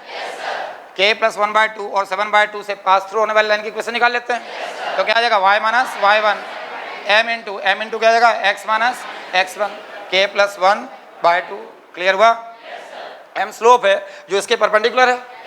तो इसका स्लोप निकाल लो, इसका स्लोप निकालोगे तो y2 माइनस y1 मतलब 4 माइनस क्या आ जाएगा 3, 4 minus 3 divide by 1 minus k हो जाएगा। तो 4 माइनस 3 मतलब 1/1 माइनस k हो गया। ये स्लोप है इस लाइन का, इस लाइन का स्लोप है, समझ में आ रहा है? और इस लाइन का स्लोप इसके क्या होगा, परपेंडिकुलर। इसका स्लोप निकालेंगे तो इसका परपेंडिकुलर अपोजिट कर दोगे, साइन माइनस कर दोगे तो क्या आ जाएगा k माइनस 1। नहीं बस समझ में k माइनस हो जाएगा। तो यहाँ स्लोप क्या आ जाएगा k y माइनस 7/2। ध्यान से समझना, ये क्या आ जाएगा k माइनस 1 और x माइनस क्या आ जाएगा k प्लस 1 डिवाइड बाय 2 हो जाएगा। क्लियर हुआ? यहाँ तक समझ में आ गया? करना कुछ नहीं है।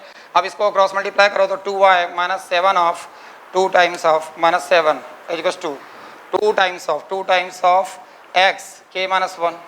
अरे 2 को मल्टीप्लाई कर दिया यहाँ पे और अंदर भी मल्टीप्लाई कर दिया, माइनस 2 टाइम्स ऑफ माइनस 2 जाएगा तो 2 से 2 कैंसिल हो जाएगा ये, और ये k माइनस 1 अंदर जाएगा तो क्या जाएगा k स्क्वायर माइनस 1 और a minus b a plus b।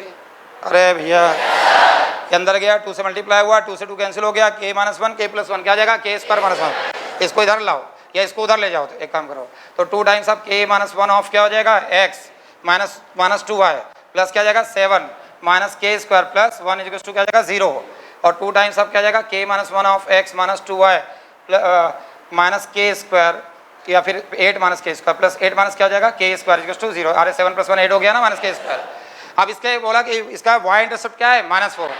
हमें पता है कि लाइन में x इंटरसेप्ट निकालना है तो y को 0 पुट करेंगे, और y इंटरसेप्ट निकालना है तो x को 0 पुट करेंगे। तुम्हें कौन सा इंटरसेप्ट दे रखा है, कौन सा इंटरसेप्ट देखा है? तो y इंटरसेप्ट निकालने के लिए लाइन में किसको 0 पुट करोगे, x को, तो पुट x को 0, x को 0 पुट करोगे।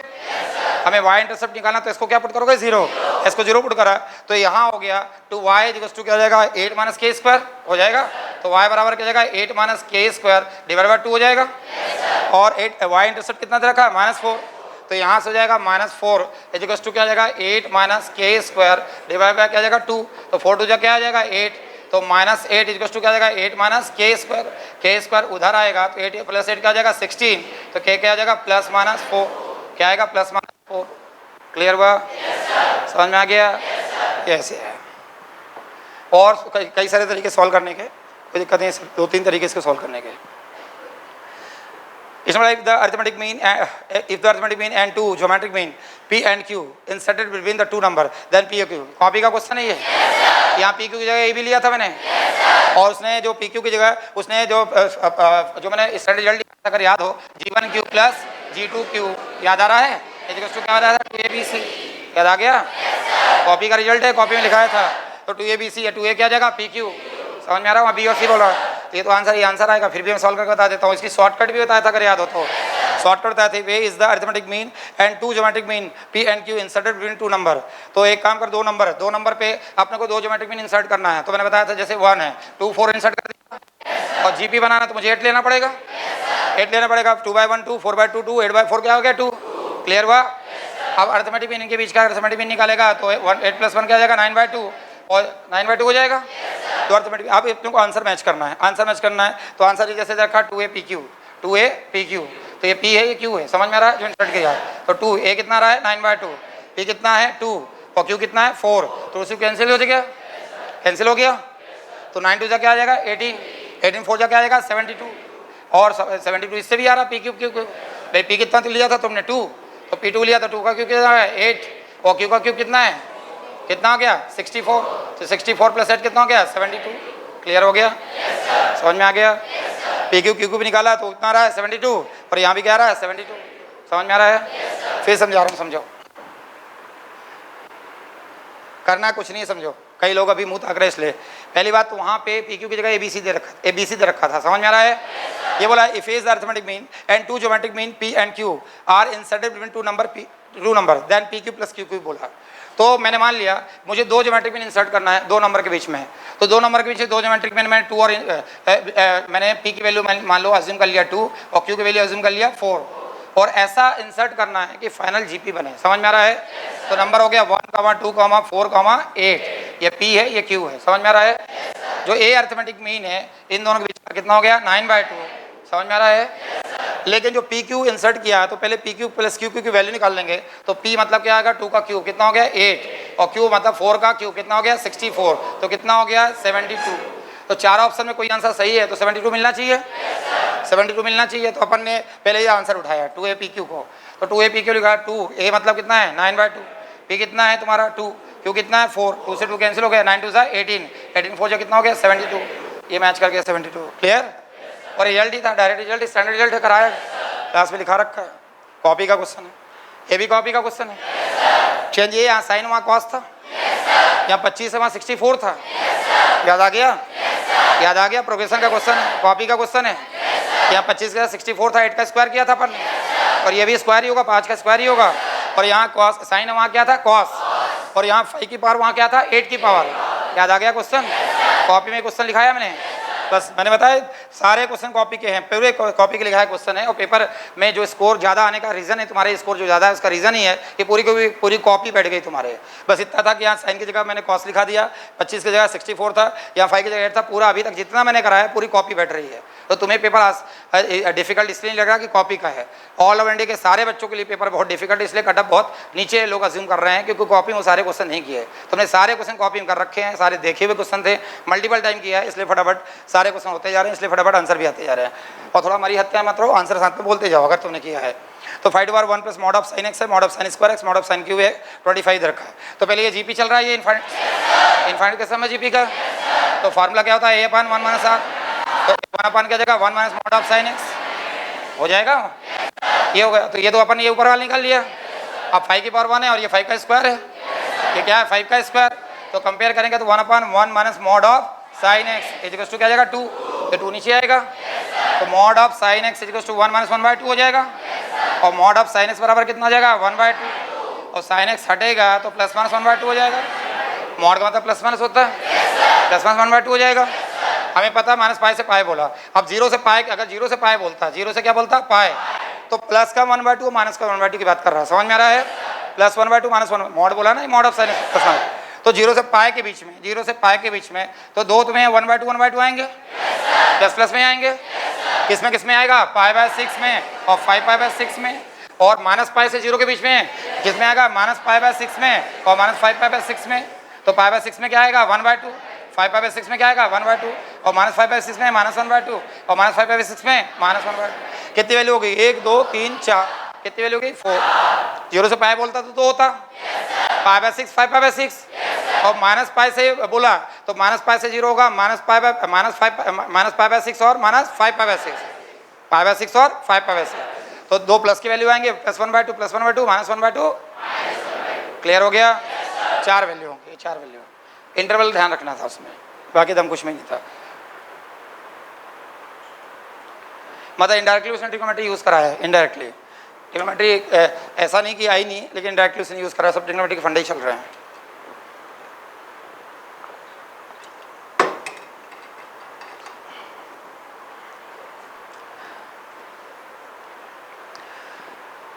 अगला क्वेश्चन, इसने बोला a² x + ax + 1 = 0 is normal to the curve xy = 1। वो RS दे रखा है, रेक्टेंगुलर हाइपरबोला दे रखा है। देन देखो नॉर्मल है, ये जो है ये नॉर्मल है इस कर्व का, समझ में आ रहा है? yes, उस कर्व का स्लोप निकाल लेते हैं, कर्व को किसी कर्व को डिफरेंशिएट करते हैं, जो स्लोप निकलता है वो किसका निकलता है टेंजेंट का। उसके परपेंडिकुलर स्लोप किसका हो जाएगा नॉर्मल का, नॉर्मल का। तो इस कर्व को डिफरेंस किया y = 1/x हो जाएगा, y ' के 1 - 1/x², ये काय का स्लोप है टेंजेंट का, और नॉर्मल का निकालना है तो क्या आएगा x², उसका स्लोप निकालेंगे तो -a² हो जाएगा, मतलब क्या जाएगा -a। अरे स्ट्रेट लाइन बताया तो उसका स्लोप निकालना, तो x² क्या जाएगा -a। समझ में आ रहा है भैया? x² ऑलवेज पॉजिटिव है, इधर भी पॉजिटिव लाना पड़ेगा, तो एक क्या लेना पड़ेगा -a मतलब a < क्या करना पड़ेगा 0। समझ में आ रहा है? a < 0 ये रहा। तो क्वेश्चन वो तो डायरेक्ट देख के टिक करना, काय को सॉल्व करना है हमको। मतलब इतने बाबूराव को इतने सड़े क्वेश्चन आए थे, सिंपल क्वेश्चन आए थे कि पेपर को, इस पेपर को किस एंगल से किसने डिफिकल्ट अज्यूम कर लिया, या बहुत डिफिकल्ट पेपर है। मुझे तो समझ मतलब 23 की तुलना में 2023 के कंपैरिजन करा जाए तो कहीं लाइन नहीं लग रहा है पेपर। ये 2022 से भी आसान मुझे पेपर लग रहा है, क्योंकि इतने फास्ट आंसर 2022 में भी नहीं आ रहे थे। c(f(x) दे रखा है +d टाइम ऑफ f(1/x) दे रखा है, log of mod of x दे रखा है +3 1 to e दे रखा है fx। इसकी वैल्यू निकालने के लिए बोला। देखो ये फंक्शन का क्वेश्चन, इस टाइप के भरे हुए क्वेश्चन फंक्शन में है, फंक्शन जब मैंने चालू किया था इसमें भरे क्वेश्चन, कई सारे क्वेश्चन, एक दो नहीं कई सारे क्वेश्चन कराए, और इसमें एक लॉजिक लगता है कि अगर एफ एक्स प्लस 1/fx रखा है तो एक्स को 1/6 रिप्लेस करते हैं अपन। तो देखो जो गिवन है C time of F of X है plus D times of F of क्या है 1/x is two log of mod of. याद रखना मैंने एक फंडा बताया था, ध्यान से समझना कि log of mod x is to क्या होता है लॉग एक्स। याद आ रहा है? क्योंकि मैंने बताया था लॉग में नेगेटिविटी डिफाइन नहीं होती है, तो लॉग ऑफ मॉड एक्स बोले या लॉग एक्स बोले एक ही बात है, लॉग ऑफ मॉड एक्स बोले लॉग एक्स बोले एक ही बात है। तो बार बार मॉड से कंफ्यूज मत हो, मॉड एक्स तुम्हें डराने के लिए लगाया है, कोई दिक्कत नहीं, बाहर मॉड का फर्क है। तो ये मॉड ऑफ लॉग ऑफ क्या हो जाएगा एक्स प्लस 3, क्योंकि हमें पता है कि log of mod x is to क्या जाता है लॉग एक्स, हम इसको लॉग एक्स ही लिखते हैं। प्लस 3 हो गया, सॉल्व कर लेते हैं, फिर बाद में 1/e से निकाल लेंगे, इंटीग्रेट कर लेंगे। अब इसको सॉल्व करा तो अब मैंने x को 1/x से रिप्लेस किया, put x to 1/x, put x to किससे रिप्लेस किया 1/x से। तो यहाँ c times of f of क्या जाएगा 1/x plus d times of f of x is to क्या जाएगा मॉड ऑफ log 1/x हो जाएगा। यहाँ चूंकि x नहीं है तो 3 हो जाएगा, समझ में आ रहा है? 3 अपनी जगह पे है। अब सॉल्व करने के लिए क्या करेंगे, इसमें c का मल्टीप्लाई कर दिया, इसमें c का इसमें d का मल्टीप्लाई कर दिया, तो इसमें c का मल्टीप्लाई करेंगे तो क्या जाएगा c² fx, समझ में आ रहा है, प्लस cd f ऑफ क्या जाएगा 1/x इज टू क्या है c times of mod of log x plus 3c। थोड़ा टाइम टेकिंग था और कुछ नहीं था, और इसमें d का मल्टीप्लाई करेंगे तो क्या जाएगा cd f ऑफ क्या जाएगा 1/x प्लस क्या जाएगा d² fx is to d times of क्या जाएगा mod of log 1/x plus 3d हो जाएगा। क्लियर हुआ यहाँ तक? अब करना कुछ नहीं है, दोनों को माइनस करना है, दोनों को जो माइनस करेंगे इन दोनों को माइनस करेंगे तो ये देखो इन दोनों को माइनस करा, ये माइनस है और ये माइनस है, समझ में आ रहा है, और ये माइनस है, तो माइनस करेंगे तो देखो c² fx है, ये cd है, ये cd 1/x है, कैंसिल हो गया, c² fx से बाहर हो गया तो c² माइनस क्या जाएगा d², c² माइनस d² क्या हो जाएगा fx, जो कि निकालना है वहाँ इंटीग्रेशन में। समझ में आ गया? ये तो काम खत्म इसका हो गया। log x मॉड का बाहर ले लो तो यहाँ क्या हो जाएगा c माइनस d, चूँकि सब में c माइनस d इसलिए कैंसिल नहीं करेंगे, ध्यान रखना। मॉड ऑफ log x को बाहर ले लिया। अब mod of log x minus mod of ये माइनस हो रहा है c माइनस d, तो log x mod of log x हो रहा है, तो समझो ये c माइनस d बाहर हो गया और मॉड में ये log x हो रहा है, समझ में आ रहा है, माइनस क्या हो रहा है log ऑफ 1/x मॉड में, समझ में आ रहा है, log of 1/x। Clear? Plus 3 times आप क्या जाएगा 3 times of c minus d, यहाँ तक समझ में आ गया? देखो c माइनस d यहाँ बाहर ले लिया, log of mod x log of mod 1/x, तो ये c माइनस d है, c माइनस d। एक काम करो, सुनो यहाँ पे समझो ध्यान से समझो, कैसी इसको मैंने माइनस ऑफ दिस कर सकता हूँ मैं, ये लॉग ये माइनस ऑफ दिस कर सकते हैं, माइनस ऑफ दिस कर सकते हैं, log 1/x को कह सकते हैं रेसिप्रोकल माइनस मॉड है, बाहर आएगा तो क्या आएगा पॉजिटिव आ जाएगा, तो देखा जाए तो बाहर आएगा पॉजिटिव, तो ये क्या जाएगा log x mod of log x बाहर ले लिया इसमें, प्लस क्या है 3 टाइम्स अब क्या जाएगा c माइनस d। क्लियर हुआ कि नहीं हुआ? क्लियर हुआ यहाँ तक समझ में आ गया? यहाँ तक आया समझ में? क्लियर हुआ है? क्या गया log x को माइनस 1/x मॉड है तो पॉजिटिव हो जाएगा।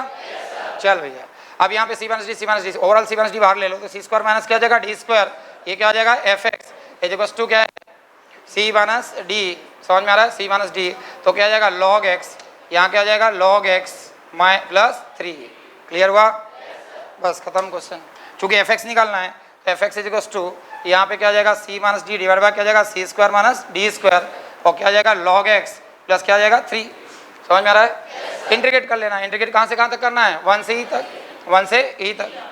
log x का इंटीग्रेशन क्या होता है x log x minus x, क्या होता है x log x माइनस, तो अगले स्टेप में कर देता हूँ मैं, यहाँ पे क्या कर देता हूँ x log x minus x plus 3x हो गया, और 1 से e है, समझ में आ रहा है, तो 1 से e पुट कर देते हैं, 1 से कहाँ तक पुट कर देते हैं e तक, x log x प्लस क्या जाएगा 3x, और 1 से e पुट कर दिया, e पुट करा तो ये e हो गया log e क्या हो जाएगा 1, तो ये हो गया e माइनस e क्या हो जाएगा 0, अरे e पुट करा तुमने तो e आ गया, log e क्या हो जाएगा 1, e माइनस e क्या हो जाएगा 0, तो ये तो पूरा 0 में चला गया, प्लस क्या आ जाएगा 3e, तो क्या आ जाएगा 3e, ये e पुट करें में, फिर माइनस 1 पुट करोगे तो log 1 क्या आ जाएगा 0, log 1 0 है, माइनस माइनस क्या जाएगा प्लस, ये माइनस है ना, तो क्या जाएगा प्लस 1 आ जाएगा, प्लस 1 हो जाएगा, और माइनस क्या जाएगा 3, अरे हो जाएगा, तो 1 माइनस 3 क्या हो जाएगा -2, तो क्या आ जाएगा 3 - 2।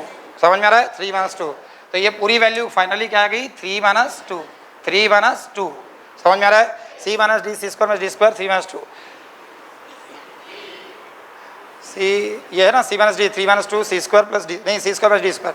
आंसर ये हो गया, 1 की जगह 2 आना चाहिए, ये 1 की जगह क्या आएगा 2। समझ में आ रहा है? अरे यहाँ सी स्क्वायर प्लस डी स्क्वायर है और हमारा क्या है सी स्क्वायर माइनस डी स्क्वायर है, तो ये सी minus D 3 minus 2 C square minus क्या आ जाएगा डी स्क्वायर। क्लियर हुआ? वो टाइपिंग मिस्टेक है, वहाँ पे 3 माइनस 2 आएगा। बहुत ही सुंदर, बहुत ही अच्छा क्वेश्चन है। एफटी में कितने बार मिल गया? कितने बार एफटी में नहीं कराया था क्वेश्चन? एफटी में नाना करते में 7 से 8 बार डाला। बहुत ही अच्छा क्वेश्चन है, बहुत सिंपल, और ये बहुत यही एग्जैक्टली क्वेश्चन भी यही है, क्वेश्चन भी यही, क्वेश्चन चेंज नहीं है। देखो समझो, इसमें एलिप्स का डेफिनेशन ही लग रहा है, एलिप्स की डेफिनेशन, एलिप्स की डेफिनेशन है कि locus of the point P which moves in such a way that sum of its distance from a to fixed point is always constant is called ellipse and it is equal to the major axis of the ellipse। PS plus PS dash बराबर 2a। याद आ गया? तो वो फंडा लगेगा, question हो जाएगा, कुछ नहीं करना। इसने बोला the foci of the ellipse, foci S दे रखा है, एस डेस दे रखा है, तो फोकाई एस दे रखा है, कितना रखा है 4,3 और एस डेस दे रखा है कितना है 12,5। समझ में आ रहा है? And which pass to the origin, origin 0 0 pass through रहा है, तो ये ओ एस और ओ एस डेस हो गया। और पता है O S plus O S डेस करेंगे तो किसके बराबर होगा 2a के। अरे एलिप्स की definition major axis of the ellipse. अब ओ एस मतलब इन दोनों के बीच की दूरी, तो क्या आ जाएगा 5। अरे भैया इधर 4,3 से 0,0 के बीच की दूरी, ये 5 है, क्या है 13, नहीं है, बस समझ में आ गई समझ में? तेरा तो यहाँ 2a हो गया, तो तेरा 5 कितना हो गया 18, 2a बराबर कितना हो गया 18। समझ में आ रहा है? अभी 2a निकला, अभी हमें e निकालना है। हमें पता है इन दोनों के बीच की दूरी s और s डैश के बीच की दूरी क्या था 2a, इनके बीच की दूरी निकाल लो।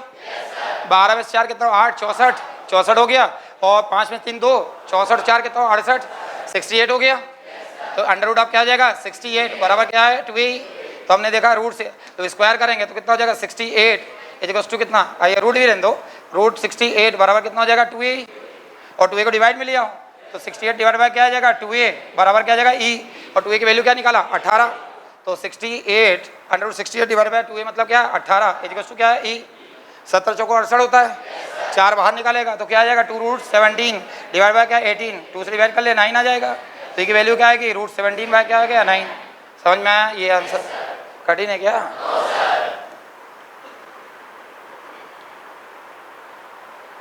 ये क्वेश्चन बाबूराव क्वेश्चन बिल्कुल सिंपल क्वेश्चन, सड़ा क्वेश्चन है, और इसे रिलेटेड क्वेश्चन एक हिंट करने के लिए 2022 में डाल भी दिया था। इसने बोला कि 1,1/2 and 1,-1/2 lie on the line. ध्यान रखना, कोई अगर लाइन में लाई करेगा तो लाइन में लाइन करेगा तो 2 केसेस बनते हैं, या तो उसको सेटिस्फाइड भी करेगा, और जो साइन मिल रहा है पॉजिटिव सिंबल है तो पॉजिटिव रहेगा, नेगेटिव है तो नेगेटिव, अगर नेगेटिव साइड तो नेगेटिव रहेगा, पॉजिटिव साइड तो पॉजिटिव रहेगा। तो हमें देखा 1,1/2 और 1,-1/2 को यहाँ पुट करके देखो, पुट करके देखो एक ही ऑप्शन ऐसा, जैसे 1,1/2 पुट करा तो पहले 1 पुट करा, एक्स की जगह क्या पुट करा 1, और वाई की जगह पुट करा क्या 1/2, तो 1 पुट कर रहे हैं यहाँ पे 1/2 पुट करेंगे। समझ में आ रहा है? पॉजिटिव सिंबल दे रहा है ये, यहाँ 1 पुट कर लो तो 1 पुट करो तो यहाँ 1 पुट करने में कितना आ रहा है 2, और -1/2 पुट करोगे तो +3 माइनस क्या जाएगा 1/2। समझ में आ रहा है? तो 2 माइनस कितना हो जाएगा 3/2, टूट जाओ 4 -3 कितना हो गया 1/2, मतलब ग्रेटर देन क्या है 0। समझ में आ रहा है? और लाइन के जिस साइड में अप्लाई करेगा तो जो लाइन अगर पॉजिटिव है तो पॉजिटिव आना चाहिए, नेगेटिव तो क्या आना चाहिए नेगेटिव। कराया था इस टाइप को 2022 में क्वेश्चन था, ये आंसर है आंसर। बाकी सेटिस्फाइड नहीं करेगा करके देख लेना। अब यहाँ पे वर्डन निकालना था, लेकिन एक स्टेप थोड़ा आगे बढ़ गया था, और एक स्टेप आगे नहीं बढ़ा था, वो तुम्हें सब पता है, कॉपी में लिखा हुआ है। चलो मुझे बताओ, तुम्हें अगर इसको फिजिक्स में काउंट करो, मैकेनिक्स का क्वेश्चन है, और मैकेनिक्स में वर्डन बताया था, वर्डन बताया था, क्या होता है वर्डन, F.D होता है।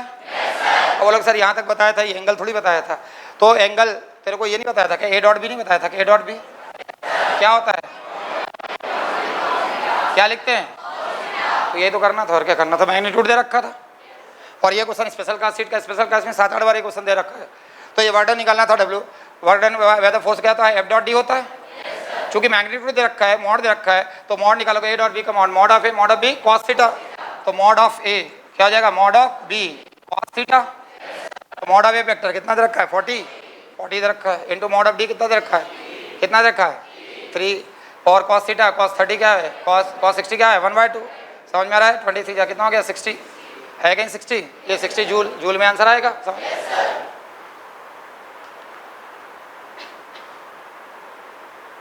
अब ये क्वेश्चन, इस क्वेश्चन ये पूरे शॉर्टकट जो मैंने एंगल के शॉर्टकट बताए थे ना, उससे हो रहे हैं। इसमें 50% मैंने बताया, तो वो शॉर्टकट हर जगह यूज होंगे, इसमें कई सारे क्वेश्चन जो मैक्सिमम क्वेश्चन जो शॉर्टकट अगर इनको ध्यान है, जैसे इसके पहले वाला क्वेश्चन था प्लस 1/2, समझ में आ रहा है? वो शॉर्टकट से रहा था, जो शॉर्टकट हमें साइन थीटा मालूम है, plus plus minus minus, same इसमें भी लगने वाला शॉर्टकट, समझ में आ रहा है? ये बोला x belongs to sine 4x 1/2, x belongs to minus 9x, इसने बोला x belongs to minus 9π to 3π, तो 4x अगर बिलोंग करेगा तो 4 का मल्टीप्लाई कर दोगे, समझ में आ रहा है? यहाँ क्या 3π बोला ना, तो 12π हो जाएगा, क्लियर, समझ में आ गया? अब ये बोला साइन 4x 1/2, साइन 4x क्या बोल रहा है 1/2, प्लस का 1/2, समझ में आ रहा है? प्लस का 1/2 हमें पता है कि π/6 का जो 1/2 का मल्टीपल π/6 चल रहा है, π/6 का मल्टीपल कैसे चलता है, π/6, 5π/6, 7π/6 और क्या 11π/6, क्या चलता है 13π/6, ऐसे चलता जाता है। साइन कैसे चलता है, plus plus minus minus, plus plus minus minus चलता है। याद रखने तरीका बताया था, इसमें किसका डिफरेंस है, 4 का, फिर 2 का, फिर 4 का, 2 का, चलते जाएगा। Double plus double minus, double plus double minus चलता जाएगा तुम्हें। अब तुम्हें ध्यान रखना कि अगर 2π तक का कैलकुलेशन कर लें, 2π तक का कैलकुलेशन करें, 0 से 2π तक का कैलकुलेशन करें, तो डबल प्लस आ रहा है, डबल माइनस आ रहा है, समझ में आ रहा है? तो 2π में कितने प्लस 1/2 आते हैं, 2π में कितने 2, मतलब इसके आगे वाला कोफिशिएंट नहीं, बात समझ में, आगे वाला कोफिशिएंट 4π में कितने प्लस 1/2 आते हैं, 4π में कितने प्लस 1/2 आते हैं, मतलब आगे वाला कोफिशिएंट, आगे वाला कोफिशिएंट, और माइनस 36π से 12π तक जाएगा, तो माइनस 36π से पहले 0 हो जाएगा, नहीं यही बात समझ में, माइनस 36π से 0 हो जाएगा, और 0 से कहाँ जाएगा 12π, तो माइनस 36π से 12π तक डिफरेंस कितना हो जाएगा 48 का डिफरेंस हो जाएगा, मतलब 48π का डिफरेंस हो जाएगा, 48π का डिफरेंस हो जाएगा। उसमें प्लस का 1/2 कितना आएगा, आगे वाला कोफिशिएंट, नहीं यही बात समझ में, 2π में आगे वाला 2 आ गया, 4π में 4 आ गया, तो 48π में क्या हो गया 48, ये हो गया, समझ में आ रहा है भैया? 48 आंसर कठिन था क्या, ये शॉर्टकट नहीं बताया था क्या, नहीं बताया था क्या? इसलिए मैं बोल रहा था कि सारे कॉपी के हैं, तो कॉपी का नहीं है क्या ये? हे ये देख, अभी तक कॉपी चल रही है, मैंने कहाँ तक पहुँच गया देखते जाना। अब ऐसा नहीं कि डेटा ही पूरा उठा के दे दे, 5 को इसने 8 कर दिया, 8 को 5 कर दिया, शॉर्टकट वहाँ बताया तो यहाँ लगा दिया, कंसेप्ट पूरा ऐसे कॉपी लेके पेपर थोड़ी बनाएगा, लेकिन पूरे कॉपी का मैच कर रहा है, पूरे क्वेश्चन अभी तक कॉपी के मैच कर रहे हैं। एक भी क्वेश्चन अभी 39 क्वेश्चन में पहुँच गए हैं, 39 क्वेश्चन तक एक क्वेश्चन कॉपी के बाहर नहीं जा रहा है, ध्यान समझते जाना।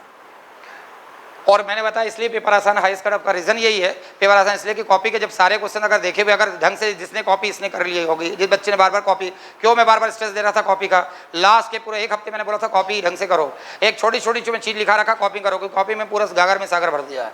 अब हम 39 क्वेश्चन तक पहुंच चुके हैं, एक क्वेश्चन भी कॉपी के बाहर करनी है, ध्यान समझते जाना।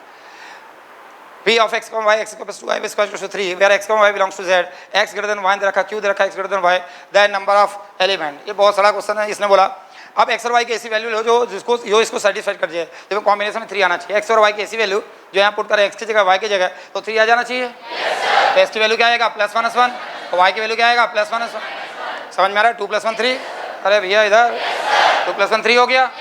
कॉम्बिनेशन x y का बनेगा तो 1 1 बनेगा, -1 1 बनेगा, 1 - 1 बनेगा, -1 1 बनेगा, अरे 4 ही पेयर बनेंगे इसके। अब उसने कंडीशन डाल दी है कि क्यों में ऐसा लेना भैया x greater than y, x greater than y, तो ये वाला पेयर आएगा और क्या, अरे ये आएगा क्या, 1 बड़ा होता है 1 से यूँ, -1 बड़ा होता है 1 से यूँ, ये -1 से बड़ा होता है क्या, तो 1 बड़ा है -1 से, तो उसमें एक ही पेयर है कौन सा 1 और -1, 1 और -1, इसमें 4 है। अरे ये p है तेरा, समझ में आ रहा है, ये क्या है p, ये p हो गया तेरा। और जो q निकला तेरा, q जो निकला उसमें कितना आ रहा है -1 1, इन दोनों का इंटरसेक्शन क्या आएगा, एक ही है, इन दोनों के इंटरसेक्शन में कितना एलिमेंट आएंगे, एक ही, तो यही आएगा ना, तो उसमें नंबर ऑफ एलिमेंट कितने हो जाएंगे 1, तो 1 आंसर है। और क्या इसमें कोई क्वेश्चन थोड़ी था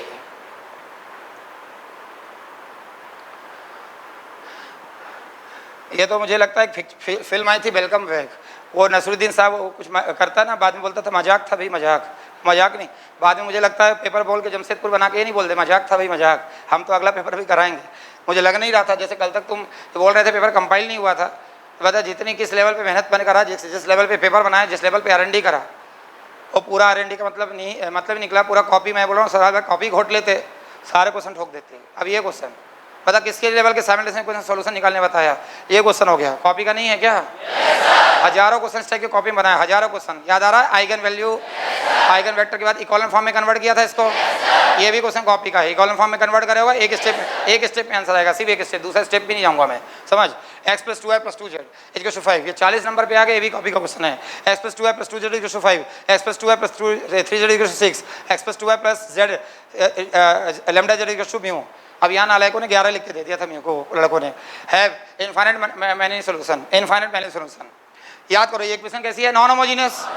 और नॉन होमोजेनियस इक्वेशन में मैंने बताया था कि पहले चेक करते हैं rank of A = rank of ए।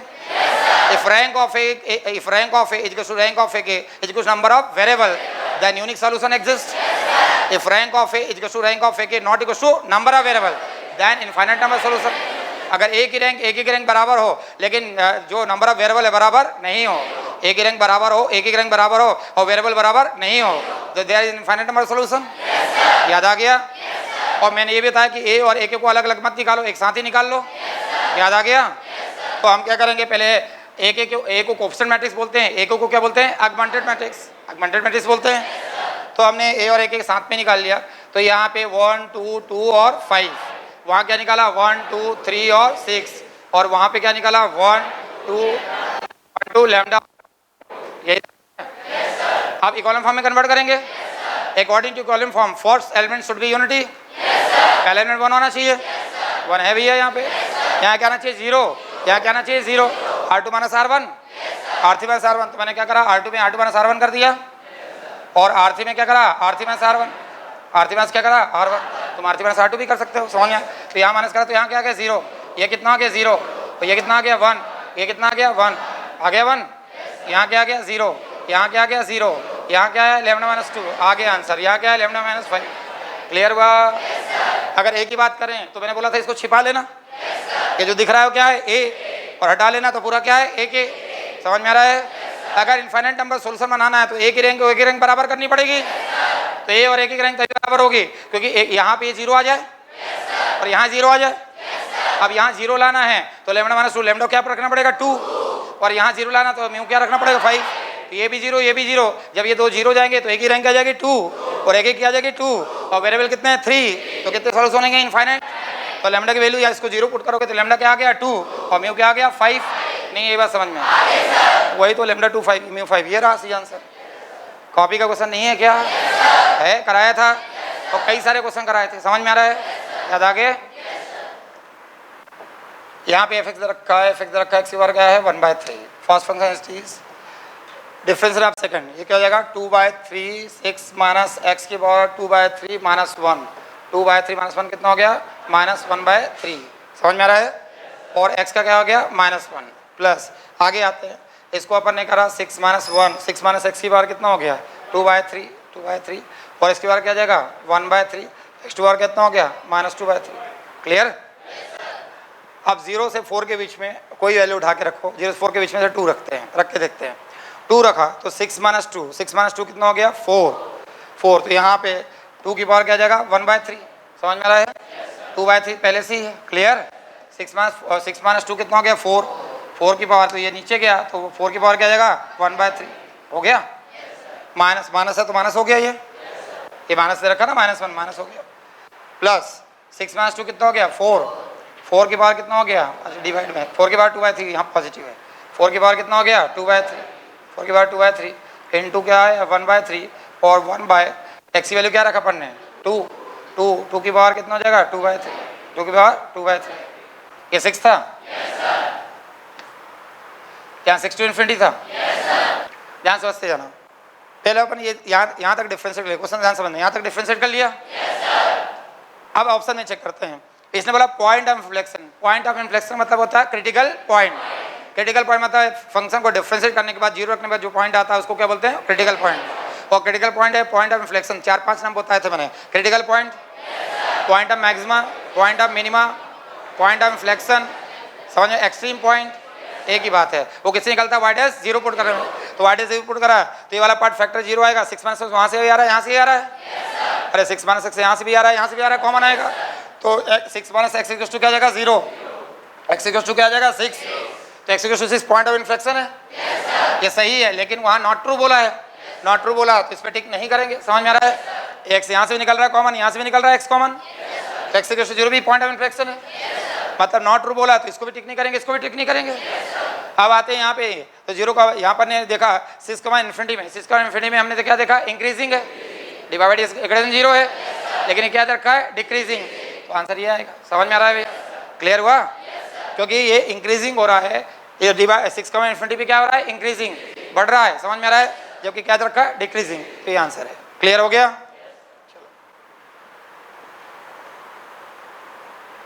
और ऊपर वाला 4 इन्फिनिटी तो चेक ही कर लिया था अपन ने।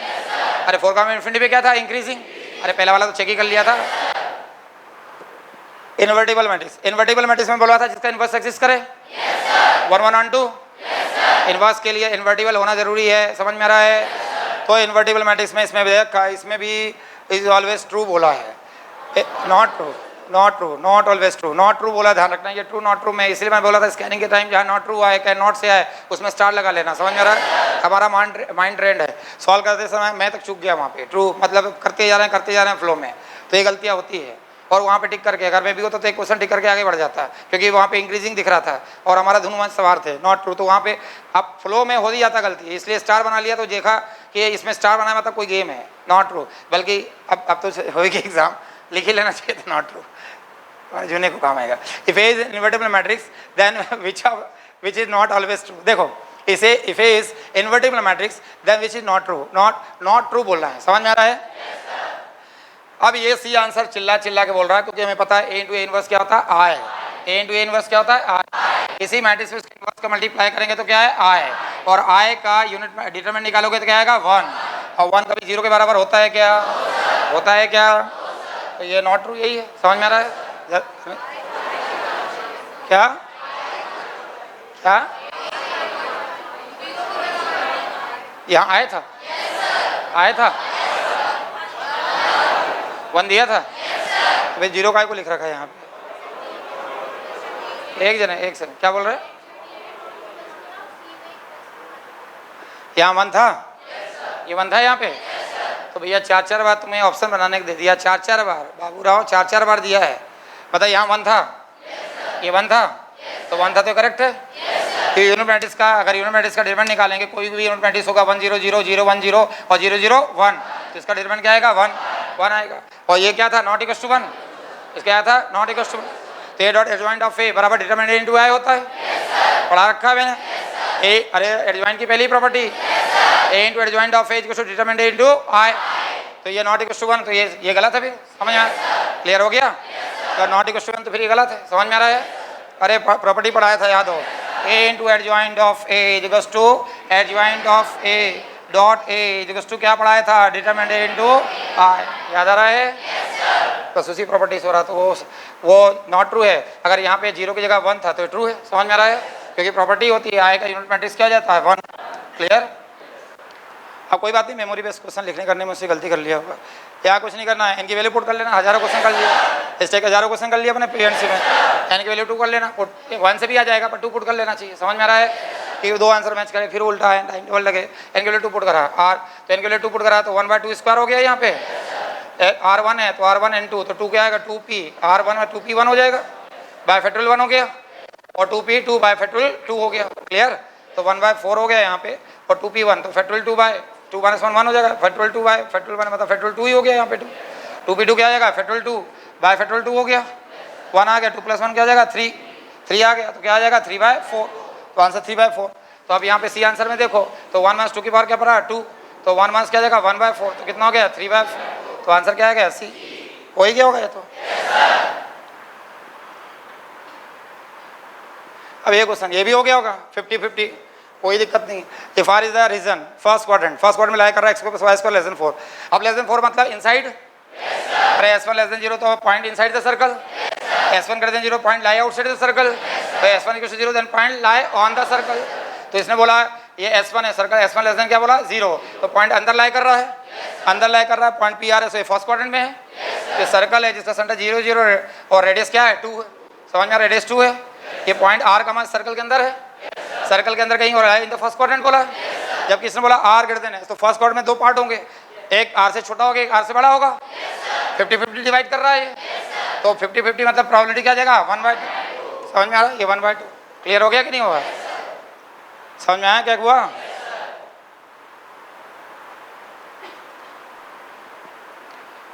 Find the work done by the vehicle which apply the force 120। अभी तो करा इस टाइप क्वेश्चन, वही क्वेश्चन है, 2 क्वेश्चन आए थे इस टाइप के। तो वर्क डन अभी करा अपन ने, क्या है mod of F mod of D, क्या आ जाएगा cos theta. Mod of F कितने दे रखा है, कहाँ गया 120। समझ में आ रहा है? फिर कितना है 25 इंटू कॉस थीटा कितना है 1/√2। कैलकुलेट कर लेना जो भी आंसर आएगा। समझ में आया? इसको कैलकुलेट करोगे तो दोबारा कितना होगा 3000 इंटू क्या आएगा 1/√3। 3 इंटू 10 का क्या आ जाएगा क्यूब इंटू 1/√2। समझ में आ रहा है भैया? देखते रहना कोई आंसर आया होगा तो देखता। ऑप्शन इसके प्रॉपर नहीं थे। अब ये तो क्वेश्चन है कोई, क्या ये भी कॉपी का नहीं है क्या? कुछ नहीं करना है, एच स्क्वायर चेक कर लेना तेरे को। और यहाँ एच स्क्वायर लेस देन भी आ रहा है, तो क्या आएगा एलिप्स। एच मतलब क्या 5 का स्क्वायर क्या 25 और 11 थीटा क्या है 33। तो 33 25 लेस देन 33 क्या हो जाएगा एलिप्स। है कॉपी का? अभी तक सब कॉपी ही चल रही है, ध्यान रखना। कंप्यूटर आ गया, बस मैथ्स के इतने कलेक्शन थे, इतने क्वेश्चन थे मैथ्स के, कितने हो गए 46। समझो अब ये कंप्यूटर क्वेश्चन फटाफट में कराते जा रहा हूँ। कंप्यूटर में अगर याद हो तो लास्ट दिन सेकंड लास्ट दिन सीट दिया था मैंने, बहुत सारे क्वेश्चन सीट के हैं कि ना? ध्यान को सीट सीयूटी में दिया था। और धन्यवाद उस लड़की को आके मेरे से 3 दिन पहले 4 दिन पहले भी उसने बोला था, फिर मैंने टाल दिया। मैं कहा सीट बाद में दे दूंगा, मैं कहा सीयूटी टाइम दे दिया था, मैं कहा 19 अभी देना बाकी है। फिर 19 दिया 20 दिया, फिर पर्सनल काउंसिलिंग के लिए बुलाया तो फिर बोला सीट का, फिर भी मैं भूल गया। फिर last day second last day counselling बुलाया तो फिर बोले कि सर सीट दे दो, तो मेरे को ध्यान था, मैं कहा ये सीट दिया नहीं था क्या? बोला सर इसमें बहुत सारे इंपॉर्टेंट क्वेश्चन है और हर साल लॉट में क्वेश्चन पूछे जाते हैं सीट से। और वो 110 वाली जो सीट मिली मेजॉरिटी क्वेश्चन थ्योरेटिकल उसी सीट से थे, पूरे थ्योरेटिकल क्वेश्चन सीट से थे। फटाफट सारे टिक ही कर दिया होगा। जैसे ये क्वेश्चन है, इसका आंसर 15 भी आंसर सी आएगा। फटाफट कराते जा रहा हूँ, टाइम ज़्यादा। इसका आंसर क्या है डी 15 आएगा। समझ में आ रहा है? इसका आंसर क्या है ए है। क्लियर हुआ? इसका आंसर क्या है बिट। समझ में आ रहा भैया? इसका आंसर क्या है सी आया ए प्लस बी। समझ में आया? इसका आंसर क्या है सी 101011। क्लियर? इसका आंसर क्या है बी। ये सब सीट के क्वेश्चन पी प्लस क्यू, भाई सीट के क्वेश्चन सारे तो जब करा रहा हुआ सब देखा हुआ सीट तो काय को सब सवाल किया क्वेश्चन है, सब रटे रटा सब सीट के क्वेश्चन है। इसका क्या all of the above, all of the above कुछ यार ऑल ऑफ द अबव। मैंने कहा लगाना ही है, नहीं बने तो ऑल ऑफ द अबव छोड़ना मत। समझ में आ रहा है? तेरे को एक काम आ गया ऑल ऑफ द अबव, समझ में आ गया? ये क्या है सी। समझ में आ रहा है सी। ये क्या है CPU रैम, CPU रैम। समझ में आ रहा है भैया? इसका आंसर क्या सी। सब सी आ रहे हैं इस बार तो बैंगर सी। अगर सी लगा देते ये -777 लकी नंबर। अभी अगर ये भी याद रख लेता तो काम हो जाता है। ये क्या है डीए में, जे में, डीए में।